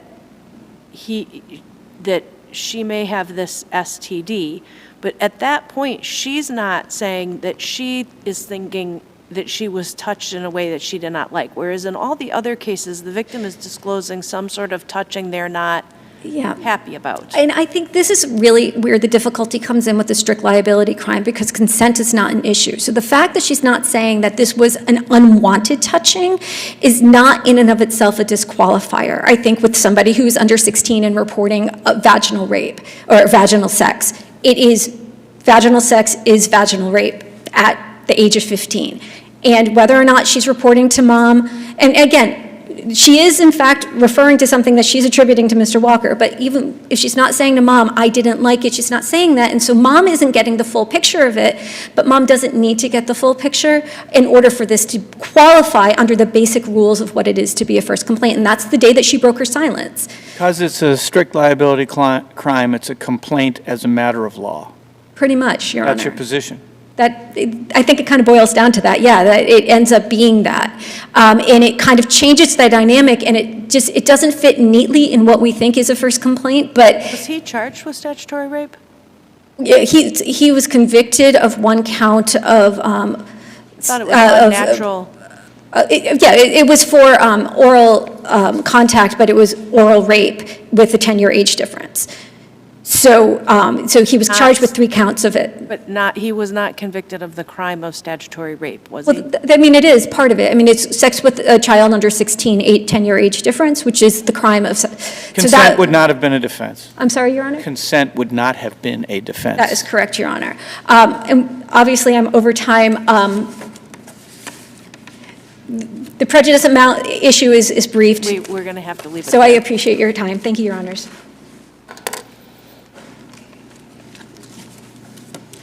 Good morning. May it please the court. My name is Donna Marie Heron. I'm a special assistant district attorney in this case, representing the Commonwealth, in this case, the Cape and Islands District Attorney's Office. The trial judge here properly exercised his discretion in admitting as a first complaint testimony the conversation in the car between the mother and the daughter, where she, for the first time, complained that she was sexually assaulted. And that is what the first complaint doctrine requires. Okay, so I would like to just really hone in and narrow in here. So when a 15-year-old says, I think I have an STD, she is basically saying that somebody had sex with a person under the age of consent, right? Well, first of all, I want to say her words accurately. She said, I think there's maybe something wrong with my vagina. I'm not sure. I might have an STD. That's what she says, and that's what the mother says she says. Okay. She might have had a yeast infection was another term the mother used. So she wasn't definitely like, I have an STD. She said, I think there might be something wrong with my vagina. I might have an STD. The mother testified at the voir dire. She told me there was something wrong with her vagina. It could have been a yeast infection. It might have been an STD. I just don't think, and especially looking at the Monrugo case, which I cite. We can argue about whether that was enough to be a first complaint, but there is an indication then that she had sex with somebody, or do you still contest? I mean, it was argued below, and I'm adopting what the prosecutor argued below. We don't know if that entails, I don't have enough scientific knowledge to know if you can get an STD without penetration, but that is what the prosecutor below argued to Judge Gilday, and said that part of her argument as to why it shouldn't count, she's like, I'm aware of, and I can't say me personally, she argues below, I'm aware that you might be able to get an STD without penetration. Whether that's scientifically accurate or not, but I think it just goes against what the first complaint is meant to be, particularly here, when you look at the case, the Monrugo case, where it says to hold the Commonwealth to a conversation that's vague, which would then communicate to the jury that the victim didn't complain at all about a sexual assault, and that if she had been sexually assaulted, she would have said that instead. So to constrain the Commonwealth to that conversation with, I think there's something wrong with my vagina, I might have an STD, to say that's a complaint, which is what, I'll quote King says, the first person told of an assault, and made to the details of that sexual assault. To constrain the Commonwealth to say that, because... Suppose she tells her mother, I had sex with Johnny, who's 19. That would come closer. I would suggest that might come Closer? closer to being a sexual assault. Well, it would be a report of statutory rape, wouldn't it? That would be yes. But I think And then isn't that a first complaint? it could be. I would, if she had said that, yes, but she did not say that. And again, this is abuse of discretion. Between those two is, see, it's starting to get a little bit fuzzy in my mind. The difference between those two is, in one instance, all she says is, I might have an STD, and in the other, she says, I had sex with someone. If they know the age. That's what makes the difference, Your Honor. Because I agree with that, okay. but as you noted, she could have had, She says, I had sex with the boy in this case who she knew to be older than 16. yes, or she could have had sex with a 13-year-old, and she could be the perpetrator. It's just so vague, and I think that's what the case I'm citing cites to, that doesn't constitute a first complaint testimony. So in your mind, would it constitute a first complaint if she did say, I had sex with... With Jimmy, and Jimmy's 25 years No, old. Jimmy's 15. No, because I don't agree with my sister that automatically equals a sexual assault. But I'm looking just at the first paragraph of that case, and it says, and I'm quoting, when two minors have consensual sexual relations, both of whom are members of the class the statute, which is the statutory rape statute, is designed to protect, each has committed a statutory rape. That's what it says right in the first paragraph. And it makes sense, right, that you're not supposed to have sex with someone below the age of 16. So if you are 15 and you do that, you I guess technically you would be, in this case, again, you're juvenile and, Yeah. and, I don't see any DA's office prosecuting two 15-year-olds having sex, so we would be what so happened- busy with what's historically happened is the DA's offices have tended to prosecute the boys, and then the defendants ask for a public records request as to how many girls have been prosecuted, and then the charge is dropped. That's what's historically happened. Well, in this case, Your Honor, we have someone who is 50. I don't want to say the defendant's age. I'm now not remembering it. Very much older gentleman sexually assaulting a female 15-year-old. Yeah. She tells her mom in the car about the sexual assault. The judge did not abuse his discretion in admitting that and determining after a voir dire that was the proper first complaint. I would suggest that to do the defendant's interpretation would go against the whole principle of first complaint testimony, and I'm asking this court to affirm. What do the cases say about discretion? So this is a question that came, I think, from both of my colleagues, and it seems to me it's pretty relevant here, right? Your opponent is basically saying, look, as a matter of law, the judge was bound to use this statement. But what do the cases say about whether the judge can say, well, maybe that qualifies, maybe it doesn't, but I think under the circumstances, this one's better. I'm trying to remember the standard, and I apologize for LL, because I know it changed with our no conscientious judge in their position. I know it's changed since then. But I would think, looking at the case cited by my defense counsel. Oh, I know. The standard for discretion that's not really my question. My question is more, do the cases support or not your opponent's position that as a matter of law, the judge was bound to choose this one and only this one? No, I don't agree with that because of the case I've been citing, the Monroe case, which I believe. What's the name of the case? I know I'm going to butcher it. It's 450 Mass 441. It's a 2008 Monroe. And there, the victim was sexually assaulted by her friend's sister and boyfriend.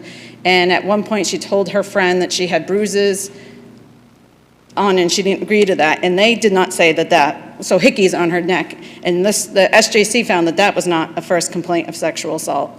And that when the judge allowed, What was the jump site? I'm sorry, 450 Mass 441. And that's when the SJC took the time to say this case represents two exceptions to the first person told of a assault that was announced in King that we want to elaborate, because in King they talked about if a witness was too young or not competent, and they said we want to carve out two more exceptions, not that this is all encompassing, and they found that that didn't constitute a report of a sexual assault, and they also found that the sister would have been, because it was her sister that the victim was accusing, would also have been another exception, that it was a biased witness. And I would suggest here it falls under the first exception they talk about, which is that wasn't a report of a sexual assault. And I think very similar here, saying that she has something wrong with her vagina, maybe an STD, and I need to go to the doctor is not a report of a sexual assault. And if it is, the mother should have taken her to the doctor and then to the police, right? Because she's saying, I'm a rapist. I guess if you go into the defendant's reading of the thing, yes, then she would have. I just think the case law is clear that that doesn't constitute, saying that does not constitute a first complaint.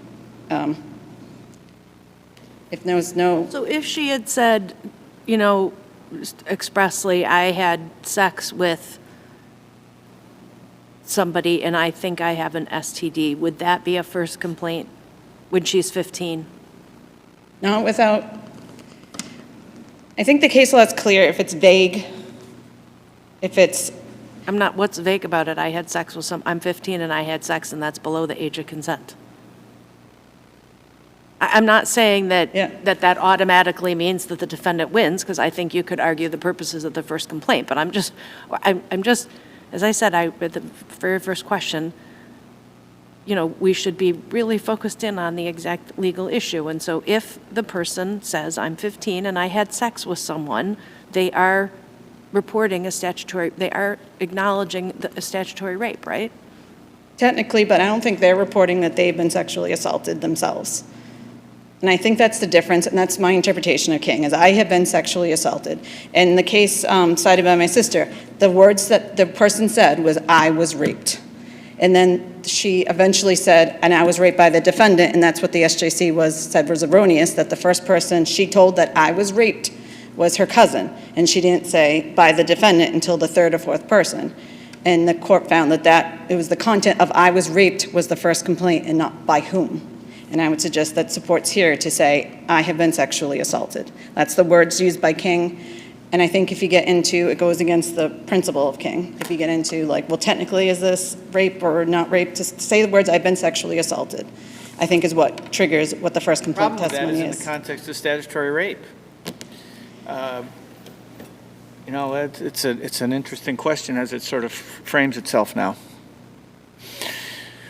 But if there is no further questions, the Commonwealth rests on its brief and asks this court to affirm the defendant's conviction of rape of a child. Thank you very much. We'll take our mid-morning break, which is usually 15 to 20 minutes, and we'll hear the remaining two cases.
Thank you. Is that what it was? Oh, I didn't know that. What is the session? Please be seated.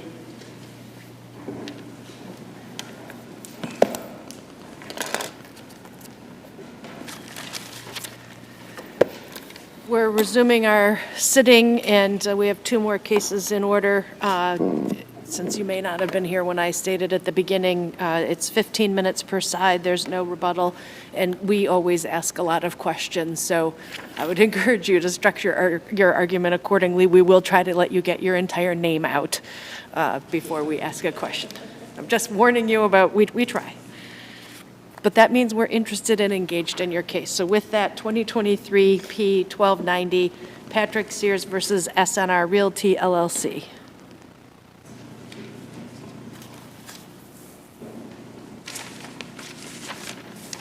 Thank you, Your Honors. May it please the court. My name is Attorney Sanjeev Ritsingani. I am the attorney for the appellant defendant, SNR Realty LLC. I'm also the principal of that LLC.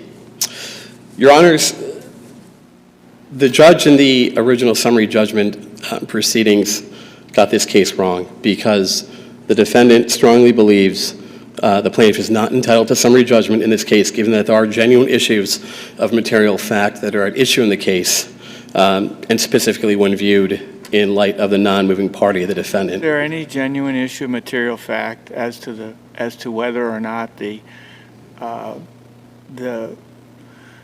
deed that was transferred should have been voided? There was not. So if in the counter, that was like claim number one, well, right? It would only not be voided if the defendant was able to perform on the deed. So I'd refer to my original answer that I filed. But I mean, as I read your briefs, you agree that a mistake was made. That transfer should not have happened. That deed should not have been recorded. Right? It was prematurely made. The whole issue is that this case is a contract case issue, not a quiet title case, because I'm trying to understand why it is that that part of the case didn't go away immediately. Because as I understand it now, there's no dispute that the deed should not have been recorded, right? The dispute had to do with if specific performance would have been allowed to perform on the contract. Had specific performance been allowed, then there would be no reason to void the deed. So if you revert back to my original answer and counterclaims... Well, why not? Why wouldn't you, hey, you made a mistake. There hasn't yet been, as I understand it, even a tender by the defendant with respect to the purchase price. So there had been a $14,700 deposit. But there had been no tender of the purchase price. Do you agree with that as well? The full, that's correct, yeah, and that was acknowledged. Yeah. So we void the deed and we go back to see if we should finish out the agreement. However, Your Honor, so it is a little more complicated than that. And one of the main issue that the plaintiff asked for was fee simple ownership of the property. So they asked to have declaratory judgment to have earned the property without have actually serving any cost of consideration. If they didn't have fee simple ownership, they couldn't have issued the deed. Well, so they hold the deed in trust, Your Honor. There's a difference with as I understand it, when you're a foreclosing mortgagee, just like a bank might hold a deed in trust and they can bid at their own foreclosure sale, as my brother counsel has rightfully mentioned, but you don't fully have equitable ownership of that property until you've performed in that property, whatever the purchase. Why isn't the case that they cite on that, the 3 Mass Appeals Court case, why isn't that directly on point? Which case is it? Once the foreclosure sale has been completed and a buyer has been identified, the equity of redemption is foreclosed. So I believe the case that we're referring to is the Ohm v. Wells Fargo. Yeah, that's the one. Yeah. I'm sorry, 3 Mass Appeals Court. Yeah, I mean, I just quoted what the holding is. Once the sale is completed, a buyer has been identified, the equity of redemption is foreclosed. At that point, the legal and equitable title marry with the mortgagee, and the mortgagee is the owner of the property. So the equity of redemption, from what I believe, is foreclosed on whoever was foreclosed upon, that mortgagor. So their equity of redemption is over. The the buyer has to still comport with Chapter 183, and there's got to be valid proceeds as well as some type of valid sale and disposition of proceeds. First of all, They're- I'm they're asking unclear, for- why does your client have any standard to fuss about this? Once your client doesn't have a right to the property, why do you have any role here at all? So the whole, You're using an awful lot of court resources for somebody who could have just paid for the property. no, Your Honor, so my counterclaims had only to do with breach of contract,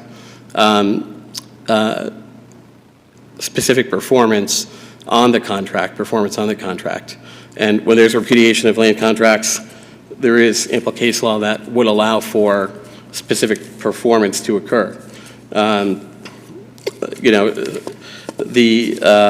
so there's a Coviello v. Richardson case looking at anticipatory repudiation with the land sales contracts and the Bouchier Drinkwater case. Okay, before,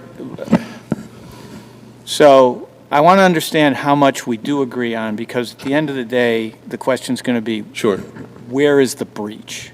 Right. So you signed, your client, if you will, signed a memorandum of sale that said that they would purchase for $147,000 by by April 30th of 2019. Right. Right?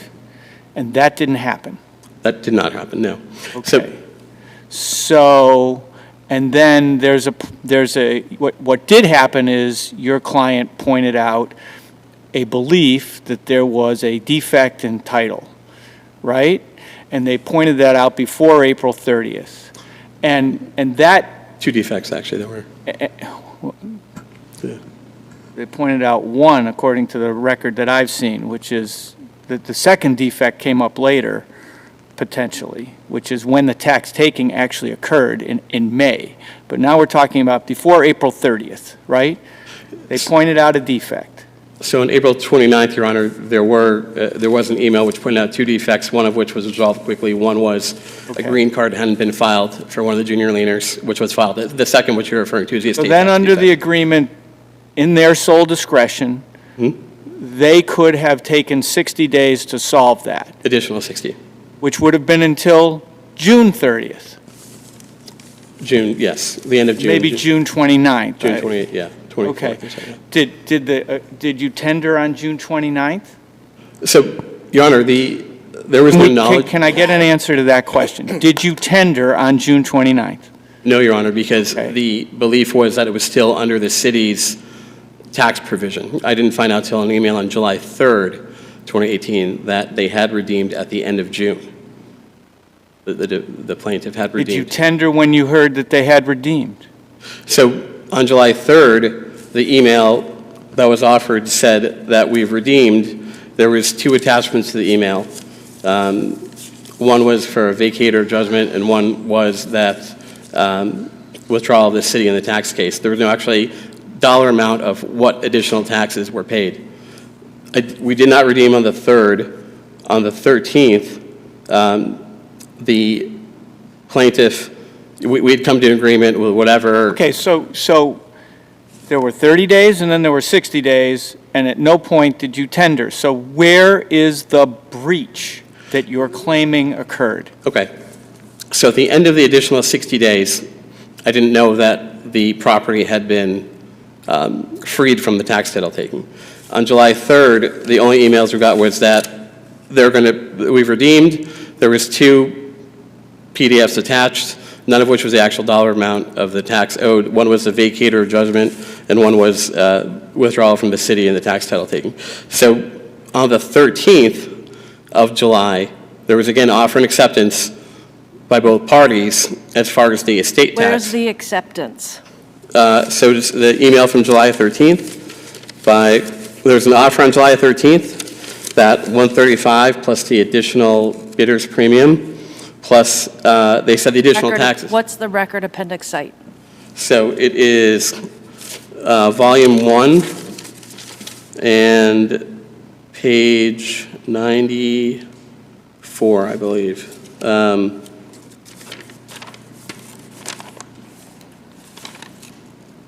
So 94 is the July 3rd? I'm sorry, July 13th, volume 1, page 95, excuse me. Okay, so what specific language here are you relying on that says we accept? So it's specifically, if I am prepared to pay the balance of the purchase monies owed at your 135 purchase price as well as a 5% Which bidder paragraph, premium. where, are you in the top half or? Sorry, I'm at the bottom of the paragraph. It's also in the supplemental record appendix. Okay, so you say I am prepared to pay. Yes. The only thing that was at issue was whether back taxes were owed. Right, but then you say you're not willing to pay back taxes, so how's that an acceptance? So because the memorandum of sale says you're subject to, but you don't assume You're assuming that as of July 13th, you're still under the memorandum of sale. This entire argument assumes that on July 13th, you're still under the memorandum of sale. That's correct. Well, why would we assume that? On May 30th, you rejected some counteroffer and said this sales agreement is void. No, that's not what I said. On July 9th, SNR says, Sears says, I'm terminating the agreement. And you're now saying that my deal that I say they breached is based on something that happened on July 13th, which is beyond the 30 days you were supposed to and beyond the 60 days for cure. Why aren't you guys just in another negotiation? Maybe you'll come to agreement, maybe you won't. I heard nothing from the other party for 10 days until he said, you're not, just come. 4 days earlier, 4 days before the 13th, he said, the memorandum of sale is terminated. A month and a half before that, you said it was terminated. So, no, I didn't, Your Honor. With all due respect, what he quoted was, I was asking if the agreement was void based on the city having taken over the property, because if they still had the ability to vent, which he did reply later that he did contact the city and they would permit them to redeem. So the whole point of my breach of contract argument goes to whether or not, so you stand in the place of the seller, because assumption of and subject to are two different things. Additionally, the seller waited, originally 2012 was the instrument of taking, 2014 was the complaint filed by the city, and in 2016 they foreclosed on the property. They kept holding it at their own risk and detriment, knowing the city could have foreclosed on it. So that the point of, number one of the memorandum of sale has the exact verbiage, you're subject to these things if any do exist. But subject to is the magical language, not assumption of, if it's been cleared out in the words, if any do exist at the time of closing. But again, that argument that there's been a breach as of the 13th of July is dependent on whether or not the memorandum of sale is still operative. That would be the assumption that the memorandum of sale is operative, because everything else was, all the other material terms were from the purchase and sale, the memorandum of sale. The other material terms that were agreed upon, and But in the meantime, there had been back and forth offers, counteroffers on different prices from both of you, but there had been offering, so that was including a counteroffer from you 4 days earlier where you'd look for a $13,000 reduction in the sales price. So I didn't know what the estate, when I contacted the Mass Estate Tax Bureau and the Department of Revenue, they said there was no information filed on the probate docket for the gentleman who passed away. There was actually no estate filing, and there were it's quite a few liens on it. But essentially, Your Honor, on July 13th, he made the offer, I made the acceptance. We agreed on whatever the estate tax issue would have been, what it could have been, which has been, we agreed on a $5,000 reduction.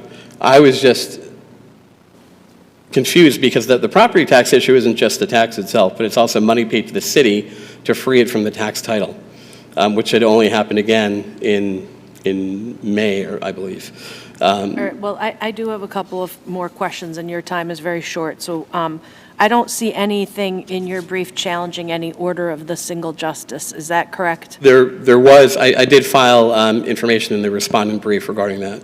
In the responding brief, but you Okay, arguments that start in a reply brief, we don't consider. They have to be in your opening brief. Well, no, What I'm asking you is, in your opening brief, are you challenging any order of a single justice? Our I believe I job did. is complicated enough, so we only decide what we need to decide. So tell me some brief pages then. Yes. So in the opening brief, I challenged all the findings of the summary judgment order, including ones that I'm were not talking about placed. the summary judgment order. You had indicated in a notice of appeal that you were challenging an order from a single justice of this court. Right. I'm trying to figure out where that is, because I don't see it. I don't want to hear, I'm not talking about the summary judgment. Right, so I did mention any additional items that were included in the summary judgment action that were not in the original complaint. And so he did add 2 additional items in his summary judgment action that were not in the original complaint. I'm talking about a single justice of this court. I am not talking about anything that the trial court judge did. I'm asking. No, I understand, Your Honor. What is the order? Give me the date of the order and tell me the pages of your brief where you are challenging an order of a justice of this court. So in the opening brief, it was challenged for any items specifically that were added into the complaint that were not in the, added into the summary judgment order that were not in the original complaint. All right, in page 9 of your reply brief, you say the purchase price was modified by the seller downwards in a May 24th, 2018 email. What I see on that page is an offer by the seller to lower the price. I'm trying to understand where you think your acceptance was of that. On July 13th, Your Honor, so that's Oh, May 24th. May 24th. So after that, May 24th, I don't know if it's there, but on May 30th, I disclosed the tax title taking. And again, the offer was made by the plaintiff on July 13th. So if they feel that any counteroffer negated a normal offer, there was revival of the offer on July 13th. Right, but if there was no acceptance by you of this downward modification, you succeeded in this plan you had to get them to lower the price, but I don't see an acceptance of that. There was acceptance on July 13th, Your Honor, when they re-offered again exactly the same thing they offered originally. So there was offer and acceptance that was in accordance satisfaction on that part. You seem to be saying that the seller had this additional 60 days or until June 29 to exert reasonable efforts at the seller's discretion of curing a presumptive title defect. But From the city tax taking, that's correct. Right, and you say that Sears did not clear that issue, or at least you didn't know until July 3rd, right? They did clear the issue in June, Your Honor. But you didn't know until I didn't July. know, no. Okay, so what's the consequence of that? So the consequence was, again, we're at offer and acceptance based on, the title issue that was referred to in the memorandum of sale was cured. So I had no knowledge of that until July 3rd. But when you did get knowledge of that, did you tender the purchase price? Additionally, on July 3rd, and he said the city will, we've redeemed. There were 2 documents attached to that email. On his, he didn't show the attachments, but on mine, I do have proof. One was the vacator of judgment, one was the vacator of the instrument of tax taking, and the second was the complaint being withdrawn by the city. But the magical piece of the puzzle was how much was that tax? And also, should have been afforded the would-be buyer if you're only subject to it once the closing happens. That's the language of the memorandum of sale would be preeminent because the material terms spring from the memorandum of sale, including the purchase price. So, and that is specific, that if any do exist at the time of closing, and also subject to, not assumption of, prior to closing. So, July 13th, again, offer and acceptance. And still, actually, I did not know that there was a $9,000 some odd, what the actual number was until the summary judgment pleadings came in. For that, it was $9,238 and some odd cents, $2,524 being from attorney's fees paid back to the city, again, for a tax title taking that was done at the risk of the seller I have another question. for not paying after so You're many past, years. well past your time, so. I just have one other question on Yes. a different issue, which is, did you at any time file a complaint to recover your deposit? So yeah, that was in the breach of contract answer. Because I looked at that and I didn't see it. So you have a distinct memory of putting into your counterclaims, alternatively, give me back my deposit? That would have been, yeah, because there was no, in our opinion, there was no breach done. So, and I believe in their opinion, there was none because they were offering to give it back. It's not a complicated question. Did you ask for your deposit back?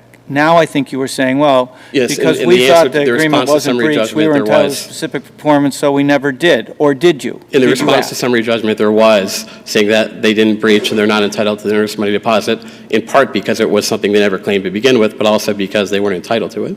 So you say that in your, I can look at your opposition to your Yes. motion for summary It should- judgment and it find should it there? definitely be there. Thank you. Thank you. And finally, I just want to ask, I'm not sure, I think Justice Engel asked you this question, but did you agree that they inadvertently provided the wrong foreclosure deed to the registry? I didn't know what happened, Your Honor. I know that when it was done, I had 1 day's notice before I got sued. And then before I could even comply, talk to any other counsel about it, the judge who actually decided the summary judgment case, he did file lis pendens. We're in a notice jurisdiction that he's afraid I might wrongfully misdeed or do something horrible to the property. And to the same judge that decided the summary judgment motion, there was injunctive relief motion that I should. Hold on, I'm just going to stop you. Yeah. Did you agree that they inadvertently recorded the wrong deed? What's the answer to that question? Yes or no? I don't know what happened as far as my whole argument. You don't agree with that?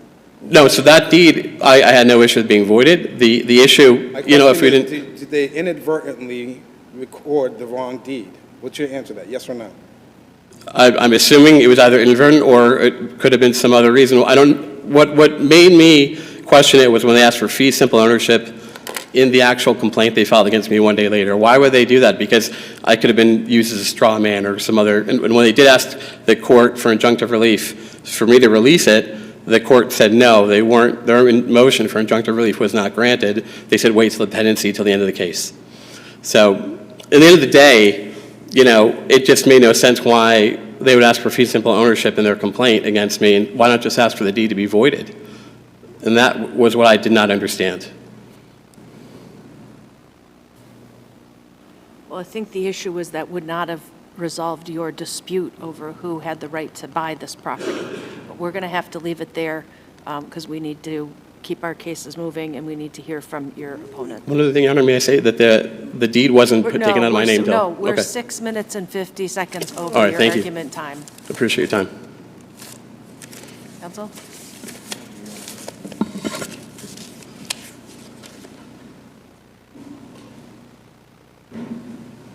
May it please the court, my name is Jerry Plum, and I represent now the Sears estate.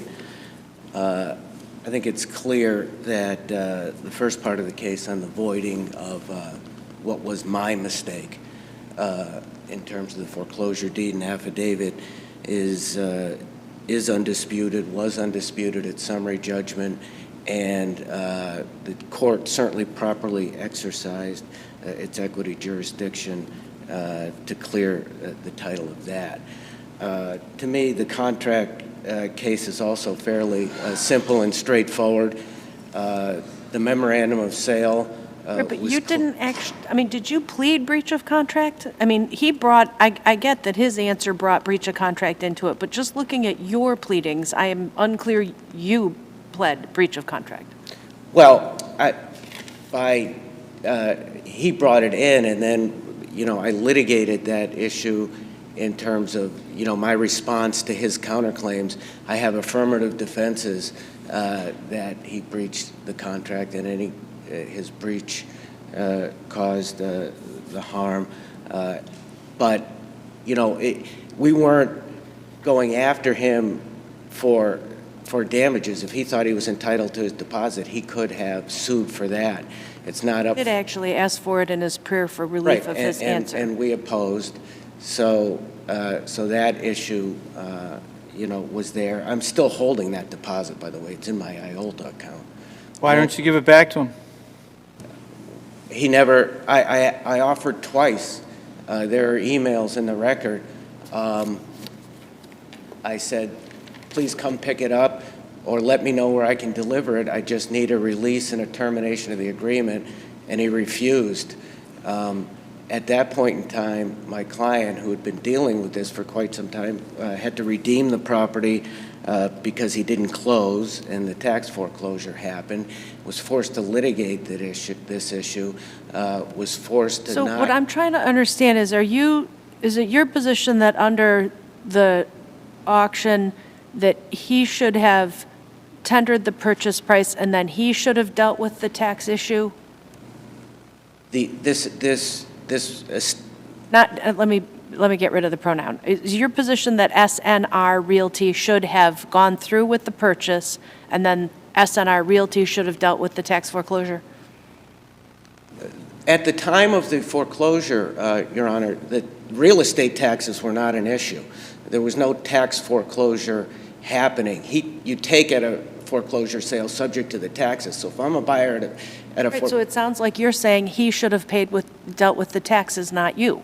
Absolutely. That's the law. He deals with the real estate taxes. The issue he raised at the time was this red herring about the notice to the Commonwealth on the... And why do you call that a red herring? A couple of reasons. One, I don't think he has standing to even challenge that in terms of the foreclosure as a bidder. And his options at that point in time were to say, look, I think there's an inchoate statutory lien out there that could come forward to bite me. I don't believe that's good title. I want my deposit back and I'll terminate the agreement. We'll do all of that. He didn't do that. His other option, as with anything else, is to have taken such title as we could give without reduction in purchase price, even though we later, after this was all over, agreed to give him a reduction, and moved on with the purchase. And in fact, as he points out in his brief, his own title insurer said that they would insure the property with that exception in it.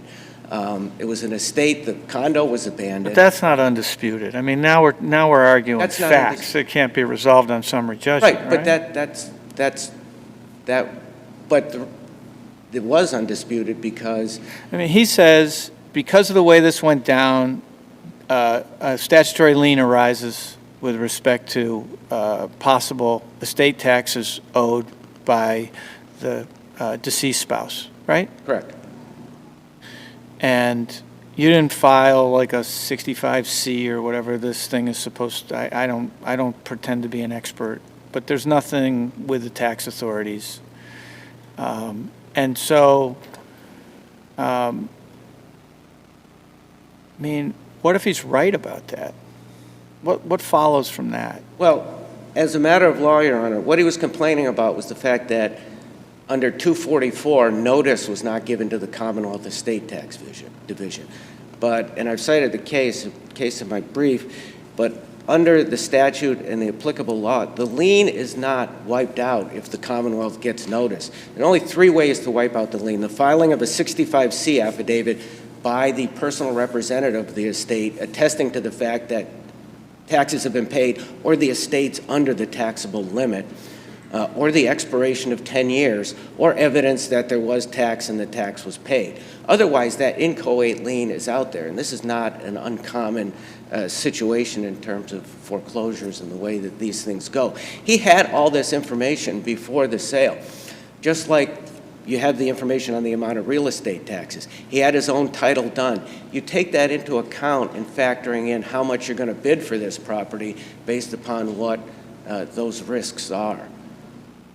So you argue on page 21 of your brief that the record's clear that Sears complied with all notice requirements set forth in the foreclosure statute, and you cite an email from May 1, that's at Record Appendix Volume 1, page 77. There is an awful lot of text on that page, so I'm wondering what specific language you're pointing us to. Was this Volume 1, Your Honor? Volume 1, page 77.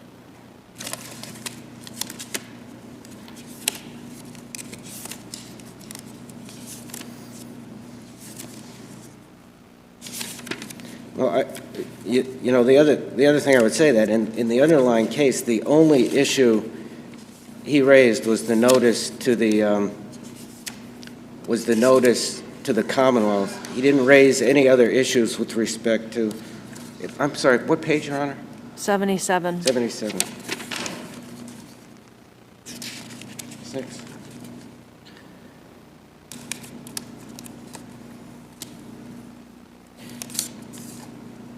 I guess it's my email where I go through the fact, my discussion with the title insurance, the 65C issue. Notice was given to all entitled in accordance with General Law, Chapter 244. The mortgagor canon is prepared to convey marketable title, so forth. And, you know, again, this is not a case like Ibanez or Pinty or Eaton where it's the mortgagor trying to raise questions with the authority to exercise the power of sale. This is a third-party bidder. And by the way, they were provided with all of the green cards, and there was one missing that was later corrected, and all of the information. At no point in the summary judgment was any issue raised that the power of sale was not properly exercised, other than his claim about the estate tax. And my argument is that that is a point beside the point because it's legally not impactful in this situation. You argue just a minute ago that SNR's options were to either withdraw from the transaction asking for their deposit back or to accept such title as Sears could convey without a reduction in the purchase price. Are you relying on a particular paragraph of the memorandum of sale? Or what's the authority for that? Yes, Your Honor, and my aging memory seems to want to say that it is paragraph 5, but let me check.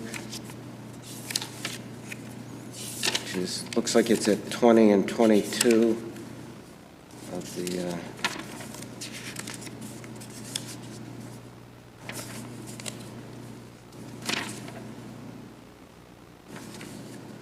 Yes, paragraph 5 and the 2 subparagraphs under that. Okay. You write in page 24 of your brief that I think you consulted with Title Insurance Counsel on behalf of Sears, Jim Juergens of CATIC, and confirmed that the notice of foreclosure is historically not given to the Commonwealth's Estate Tax Division. Is that in the record? That's in the email that you just had me find. Okay. And identify. I name Mr. Juergens by name and tell him that. And I have been involved in doing these for, I'm coming up on 38 years now, and that's generally been my practice. So he relies on Pahoviak versus Deutsche Bank 85 Mass Appeals Court, which he describes as saying a foreclosing mortgagee was found to have breached its duty to exercise reasonable diligence by refusing a prospective buyer's request to provide him with evidence that the foreclosing mortgagee had sent statutorily required notices of foreclosure to junior lien holders. Why do you think that case is inapplicable, or do you disagree with his characterization?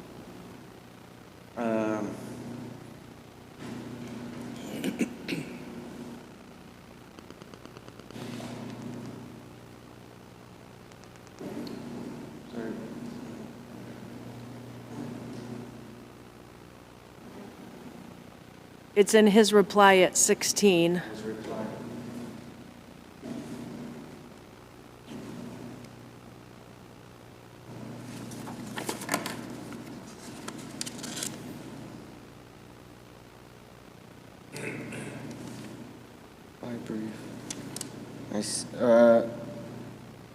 Let's see a Deutsche Bank case there. Page 16, Your Honor? Yes. I see he cited Boccaro. You're in his reply brief? Yes, it says reply brief. Yeah, heading E towards the bottom of the page. No.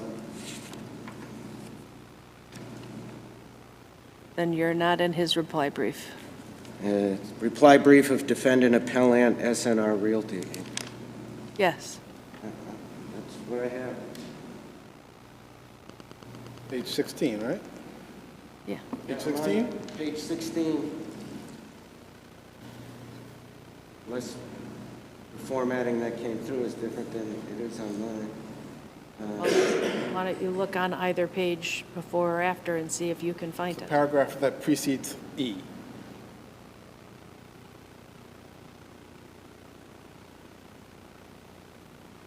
Do you have the reply brief? No, I've got it right here. Why don't you hand it to me? You want to come up? Certainly. This is what she's reading from. You can crow about this later.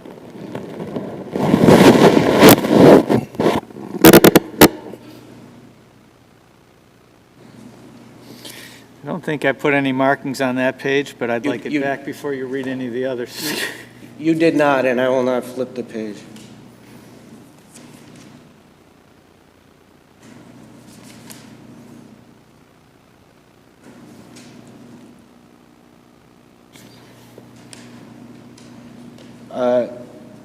Yeah, in this case, they refused to provide notice to the prospective buyers of the foreclosure notices. That there was no such refusal in this case. Any information requested was given, and in fact, in the opposition to motion for summary judgment, there were no issues raised with respect to any other notices other than to the Commonwealth Estate Tax Division. In the defendant's opening brief, he did not mention Chapter 93A, so I really couldn't figure out why you were injecting that into the reply brief. Can you explain? Because that just caused him to go crazy in the reply, which is too late, but... It was part of, it was a claim that he brought, and it was disposed of on summary judgment, and it was just a belt and suspenders overabundance. I know he didn't raise it.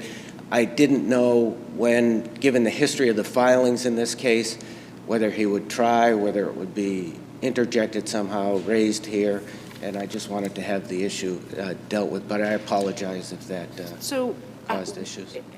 Do you think that this case is proceeding under the memorandum of agreement or of sale, or do you think that just lapsed because there was no performance? I think it initially proceeded under the memorandum of sale, and then I think it lapsed both because he declared it void and my client terminated it. I think inchoate negotiations thereafter took place that did not result in a deal. But even if you want to take the perspective that the memorandum of sale was somehow still in force and effect, it was never modified by an offer and agreement supported by consideration, so that, and the agreement itself does not provide the defendant with any safe harbor. Well, what I'm trying to figure out is where there's a basis for attorney's fees under that memo of sale if he declared it void and your client terminated it. Well, so for a period of time, while it was in effect, I think, and he breached it, I certainly think, you know, the memorandum itself, though it terminates, the damages that flow from that continue, and attorney's fees are certainly one, and the court also made an attorney's fees finding an entry under 231-6F. The judge did actually find a frivolous position on their part, right? She did. Can I know we're over, so I don't want to extend this too long, but let's assume, just assume with me, that your opponent is correct that there was in fact a defect of title. If that were true, you'd have to give the deposit back, right?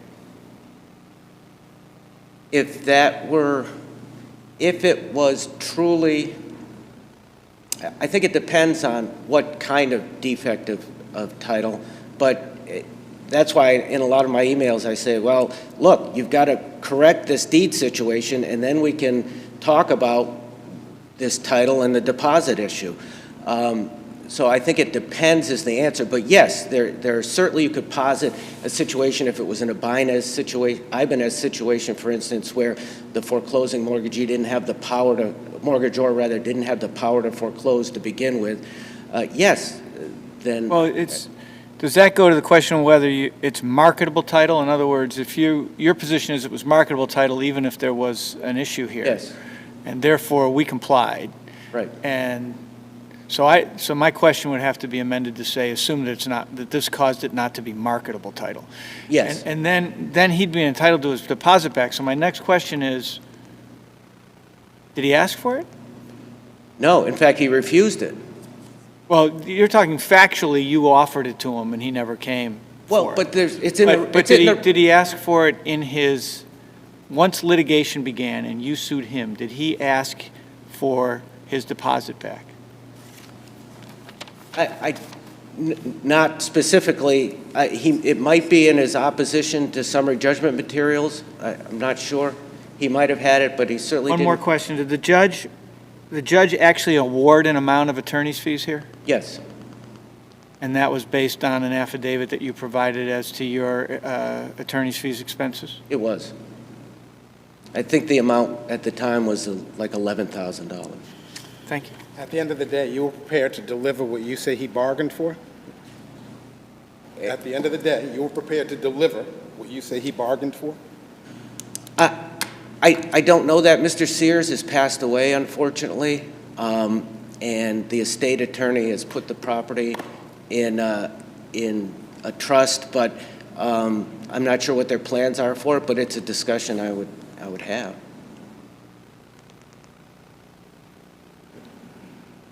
All right, the case is submitted. I think we understand your arguments.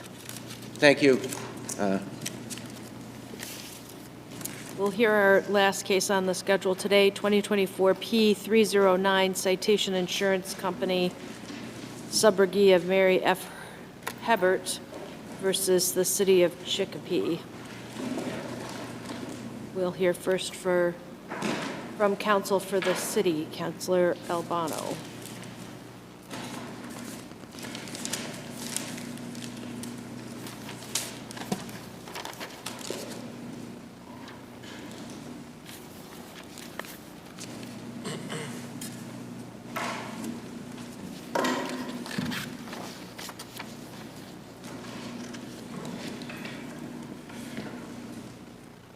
May it please the court. Good afternoon. My name is Mark Albano. I'm an attorney practicing in Springfield, and I'm here this afternoon in my capacity as Associate City Solicitor for the City of Chicopee. The case before the court involves application principally of the discretionary function exemption to municipal liability under Chapter 258, Section 10B.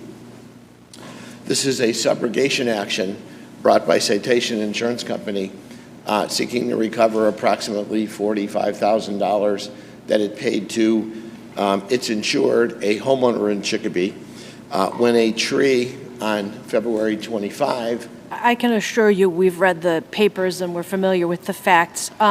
You seem to be contending that the letter that the homeowner wrote to the mayor needs to expressly mention Chapter 258, Section 4 to qualify as a letter of presentment. Am I understanding your position correctly? Yes, Judge, that is in essence my position, and that is one argument is that the presentment was not properly made. Right, and you say it's axiomatic that Chapter 258, Section 4 has to be mentioned. Do you have some authority for that? I don't, Judge. It's just that given that the purpose of the presentment requirement is to put the city on fair notice of the You're claim. saying it didn't do that? I mean, the letter seems fairly clear and plain to me. Some letters, well, the letter doesn't mention Chapter 258. No, it doesn't. Subsequent letters sent by the insurance company mention only Chapter 84, which is... It may be true, but the first letter, although it doesn't mention Chapter 258, pretty much spells out what her claim is. that the previous homeowner had complained about this tree, that the tree is not in good condition, that you're aware the tree is not in good condition, that it fell on my house, that we've paid out, that we're looking for our damages. Yes. What about that is unclear or baffling? It certainly contains information concerning the basis for the claim. It doesn't really specify the nature of the claim, and I would only... What do you mean? Negligent maintenance. Excuse me? It speaks to negligent maintenance of the It does. tree. It does. Isn't that the nature of the claim? Nature of the claim is you were negligent. The nature of the claim is for negligence, yes.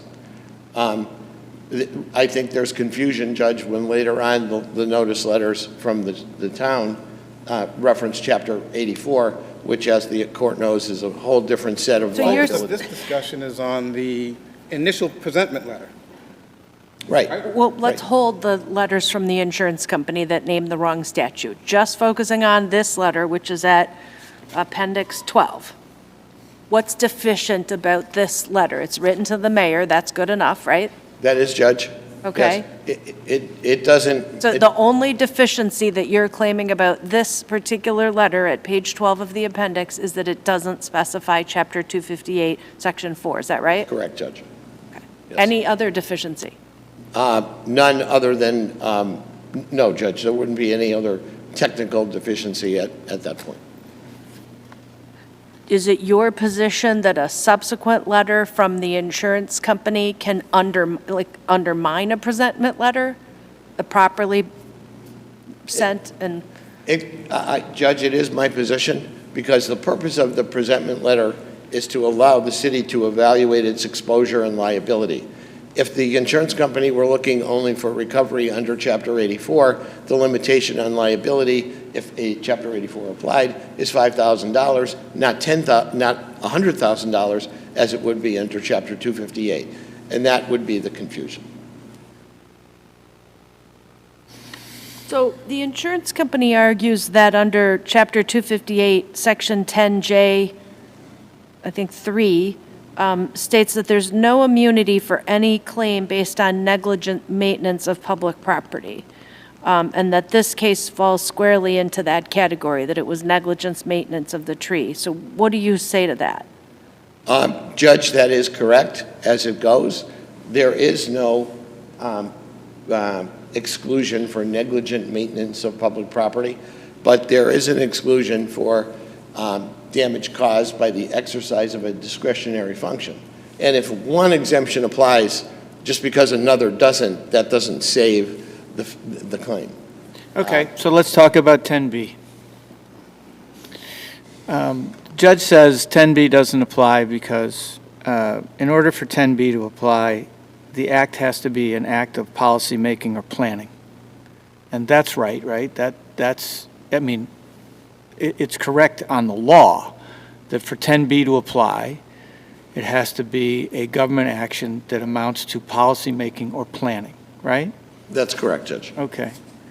And how is it that what was involved here was policy making or planning under the case law? I'm sorry, Judge. It's all right. This is an important question. You can take your time. Yes. I want to hear the answer. Right. Judge, I'm sorry, I didn't. How is it that what is asserted to have been negligent here was the result of governmental policy making or planning, as those terms are defined in a number of cases in Massachusetts? Judge, the analysis is as follows. In Chicopee, the Chicopee fathers have seen fit to draft and apply an ordinance. Go ahead. What's the ordinance? I just want to hear. The ordinance is Section 257-8, which involves, quote, removal of unhealthy trees. So that's the policy. Yes. Okay. Well, but what you're going to say is that the policy, that ordinance says that that it shall be in the sole discretion, I believe, or the only discretion of the of the tree warden whether to remove a tree. Right. But does the city of Chicopee get to define what is a discretionary function under 10B? Isn't that a question of law? No, but Whoa. No, the city doesn't get to define it, or no, it's not a question of law? My question was compound, I apologize. the city gets to express how it's implemented its policy and planning decisions by enacting an ordinance which confers discretion on a city official who's an expert in trees. Oh, okay, so that gets back to Judge Desmond's question right off the top. The policy is in conferring discretion on the tree person, right? Correct. Okay. But is the tree warden's exercise of that discretion automatically discretionary function? When viewed in the context of the ordinance, which confers upon where the city has made a discretionary policy choice to allow the tree warden to be the sole and exclusive arbiter of removing healthy trees. That's where I was getting at, though. When you start your answer by saying, when viewed in the context of the ordinance, that leads me to my question. Do you think that the city gets to define what is and is not within the discretionary function of Section 10B? I think, as a matter of law, this court is charged with reviewing the exercise of policy judgments by municipalities such as Chicopee and determining whether that exercise is discretionary within that rather nebulous concept set forth in Section 10B. Okay, so do you, Go ahead, I'm sorry. do you agree or disagree with this perspective? As I understand it, the word discretionary function in 10B, whether something is a discretionary function, is a question of law for us, based Correct. on the case law. So we have to look at the case law that talks about what is and is not a discretionary function, not at what, we can look at what the city has said various actors have authority to do, but saying it's discretionary, that's not defining for us the answer to 10B, right? The answer to 10B has to do with whether this is policymaking, Right. as the court has looked at it, Correct. right? So we have like the case out of Easton. Are you familiar with that? It's called Greenwood. That case is about whether or not they should have used telephone poles to mark off their parking lot. Telephone pole came loose, it hurt somebody. Court said, as a matter of law, the decision to use the telephone pole was not discretionary under 10B. Now, they did that because they, even though the people who made the decision may have had discretion to use telephone poles, it doesn't fall under the discretionary function. How do you distinguish Greenwood? I would distinguish that, Judge, on the ground that that kind of decision doesn't involve the type of high-level planning and policy and weighing of different alternatives for the public good that something like this would. Whether to take a tree down does. Whether to take a tree down. Suppose the tree was so obviously precarious that anyone looking at it would know it was going to come down in the next week. Would it still be within the discretionary function to make a decision not to take the tree down? Judge, under the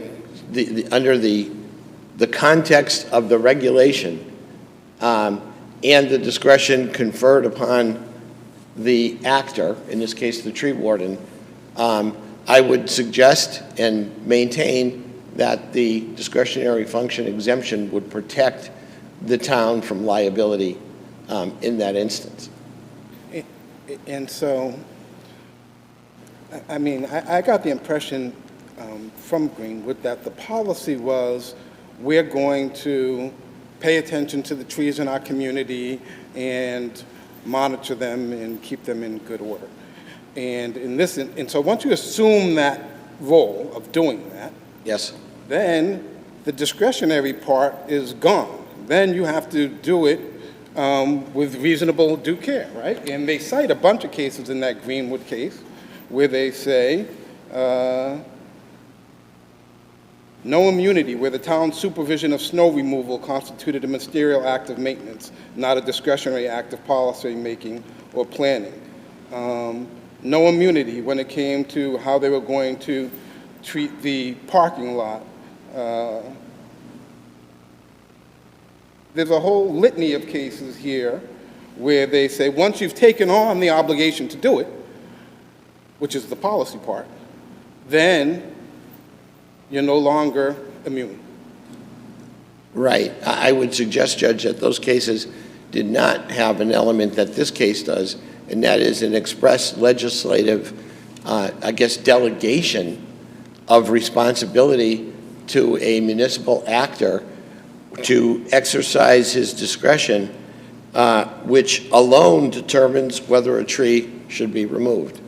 I think the courts must respect the legislative choices made. I could not find another case where such a broad legislative choice was implemented, but I think that in this case, those factors would control whether Section 10B applies. My argument, in essence, is that the town body, the city council, in enacting this provision, made its own policy discretionary. Suppose they enacted an ordinance that said that the people driving our automobiles for the city have complete discretion as to how they drive their automobiles. So then you'd be in here making the same argument coming out of an automobile accident? I think you'd have to look at whether the legislative body weighed differing policy considerations in entering into that kind of conclusion. I think the language of the law, the language of the ordinance is clear, and even notwithstanding the discretionary function exemption, there is in this case really not sufficient evidence of negligence upon which to impose liability, and that was the alternative. Isn't that for the trier of fact? Isn't that a jury question? Isn't that why the summary judgment got denied? I'm sorry? Isn't that why summary judgment got denied? Isn't that a jury question? No, Judge. My point is that the defendant does not have the burden of proof at trial. One way to get summary judgment is to show that the party with the burden of proof, i.e. the plaintiff, has insufficient evidence at the time the summary judgment motion is presented. Right, but they submitted that affidavit. Right. Doesn't she say that the tree was rotting, that you came by and you inspected the tree and you called it poor? Right. They submitted an affidavit that says that the tree was in poor condition. And they gave notice to you. She can testify to that. She can testify, and it will come into evidence. I sent a letter that said A, B, and C. It's not coming in for its truth. It's coming in for notice. Right.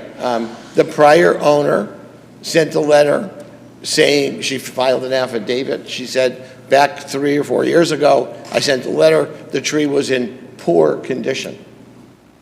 Then, after the tree fell, during a 8-hour windstorm where the winds were between 49 and 50 miles an hour, after that, and after the tree fell during that storm, the owner, the insured... You're over time, so I want to just... You're good. Okay. We have one more question. Let's try to keep it focused. I have one more, which is, isn't this a trespass? Do they even have to prove negligence? In response to your argument, they say they don't have any evidence of negligence.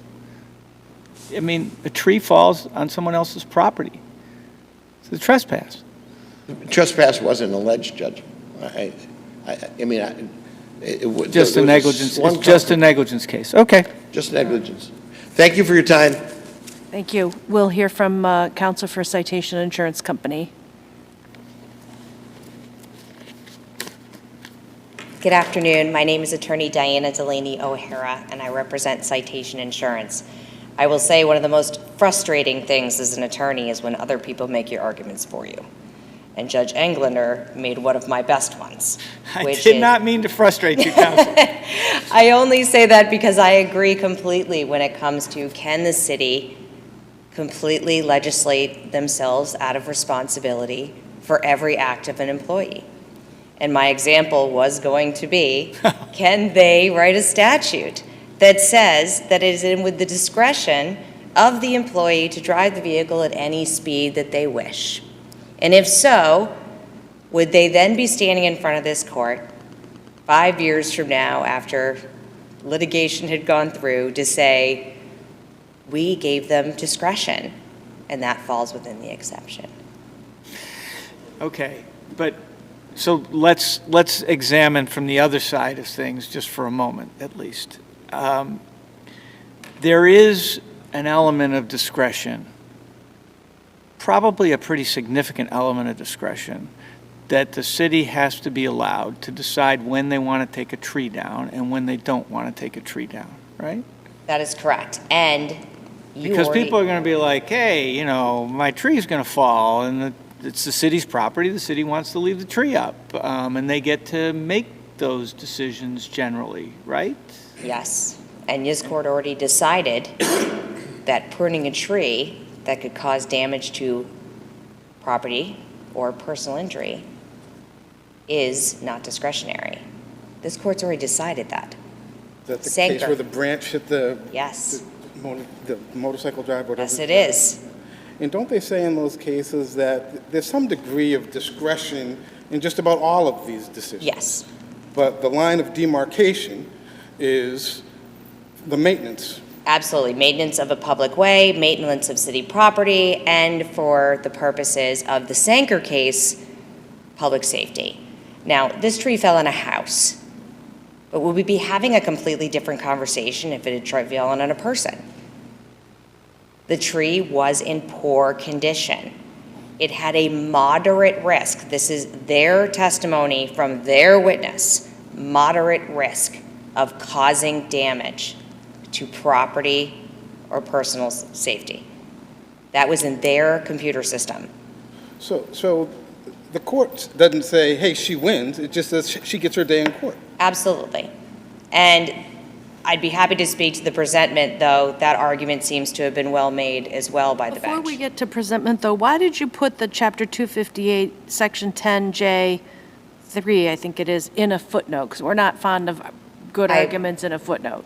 I apologize, Your Honor. I'm a huge fan of footnotes. But I do think that there was such strong case law on the issue directly that, yes, you're right. We put the negligent maintenance in a footnote. Well, in J3, your opponent is correct that each of the separate exclusions stand on their own 2 feet. So the fact that 10J doesn't exempt negligent maintenance of property doesn't mean that an exemption written in B does not, right? One of my favorite footnotes, actually, in this case is in Sanker. And it says, whether the standard is written or experience-based doesn't mean it falls within the discretionary function exception. And that is in the Sanker case, footnote 5. All right, so turning to the issue of presentment, I take it you think that Record Appendix 12, the letter from the homeowner, is sufficient for presentment. Is that right? Yes. I would stand on the fact that the first letter stands on its own. The fact that the city of Chicopee is attempting to make new law here where this legislation did not have law in effect. There is no case on point that legitimately states that you have to chapter and verse cite 258. What if I had written 285? What if, unfortunately, the adjuster at citation wrote the wrong statute? That's not the purpose of the presentment statute, and there is no requirement in any case. And the fact that the city is trying to make law to avoid liability by stating that whatever person sends a letter, whether they be a lawyer or not, be required to properly cite to the statute is, in my mind, I don't want to say the wrong word here, but ridiculous. So there was yet a prior letter from a prior homeowner, right? Yes, and I don't believe that would be considered a presentment because the damage had not occurred and it was not within the 2-year requirement. And that's not in our record, is it? No, that was not submitted as a presentment letter. That was presented as an affidavit for the purposes of showing notice, as the court stated. So what about his argument that the letters from your adjuster could have undone presentment? Can presentment be undone once it's done? No, there's nothing in the statute or case law that says you can undo presentment. Actually, what is so interesting about the presentment statute is that once you are placed on notice, the city and state has an obligation to investigate. There is no evidence that that was done. There is no evidence in any record or any testimony or any affidavit that a single investigation was been done. Ms. Herbert's letter was, I will say this without question, better done than my client's. Her letter not only gave extreme detail, it used the word presentment. It used all the right words. It legitimately say that she was acting because of a failure to exercise due care. That's not something a layperson would generally state, but she did. But she also included photographs. And she gave sufficient notice to the city of her claim. She also notified them that her insurance company had been placed on notice. There is no record of the city of Chicopee responding to the letter in the 6 months that they had, sending a letter in response to all of these letters, asking any questions or investigating at all. Are there any cases that talk about a situation like this where the city itself has identified discretion in the actor who is accused of being negligent? No. So there aren't any other cases that I'm going to find, or we're going to find, at least in Massachusetts, that talk about, well, it's discretionary because, look, it's been defined as discretionary by the legislation. No, a city legislation using the words discretion has not overturned the presentment, or Section 10B, and that I am aware of any case law, nor was it cited. The only case that was really cited on this issue by the city was Jordan, which is so unbelievably different in this. Just because it has a tree in it doesn't mean that it is on point. The fact of the matter is we are talking about an extremely different situation versus what we have here, which is in our opinion, is closer to the idea of Sanker. I do want to point out, though, and I did appreciate the citation to Greenwood, is that this also is a very similar case to Greenwood. In Greenwood, we had the concept of the use of a pole as a barrier in a parking lot. The court specifically said in Greenwood, the use of a pole as a barrier in a parking lot, that is a policy decision. The installation, which was done faulty without properly securing it, that was not discretionary.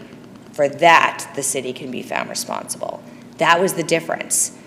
The court defined the two different concepts. The use of a pole as a barrier, because they had them in stock, was a discretionary function, but the failure to install them safely and with reasonable due care was not discretionary and could be liability under the Mass Tort Claims Act.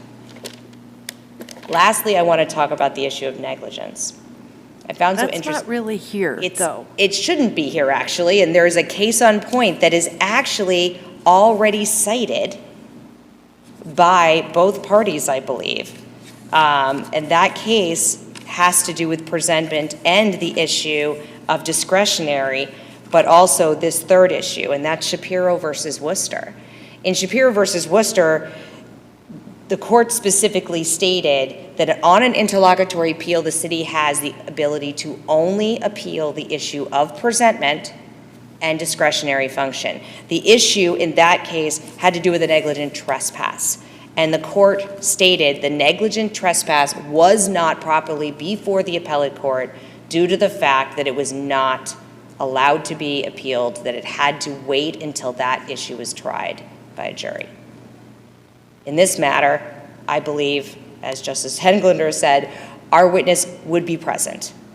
The previous homeowner would be present to give argument and to give evidence as to all the things stated in the affidavit. She was never deposed before summary judgment. We weren't required to produce her for the purposes of summary judgment. We did provide the affidavit in countenance to the argument that the city was claiming that no negligence could be proven.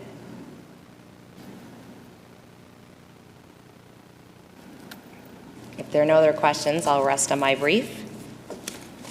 There are none. Thank you. The case is submitted. We understand your positions. I want to thank all of our court staff for their work today to help this sitting happen. Court all rise, please.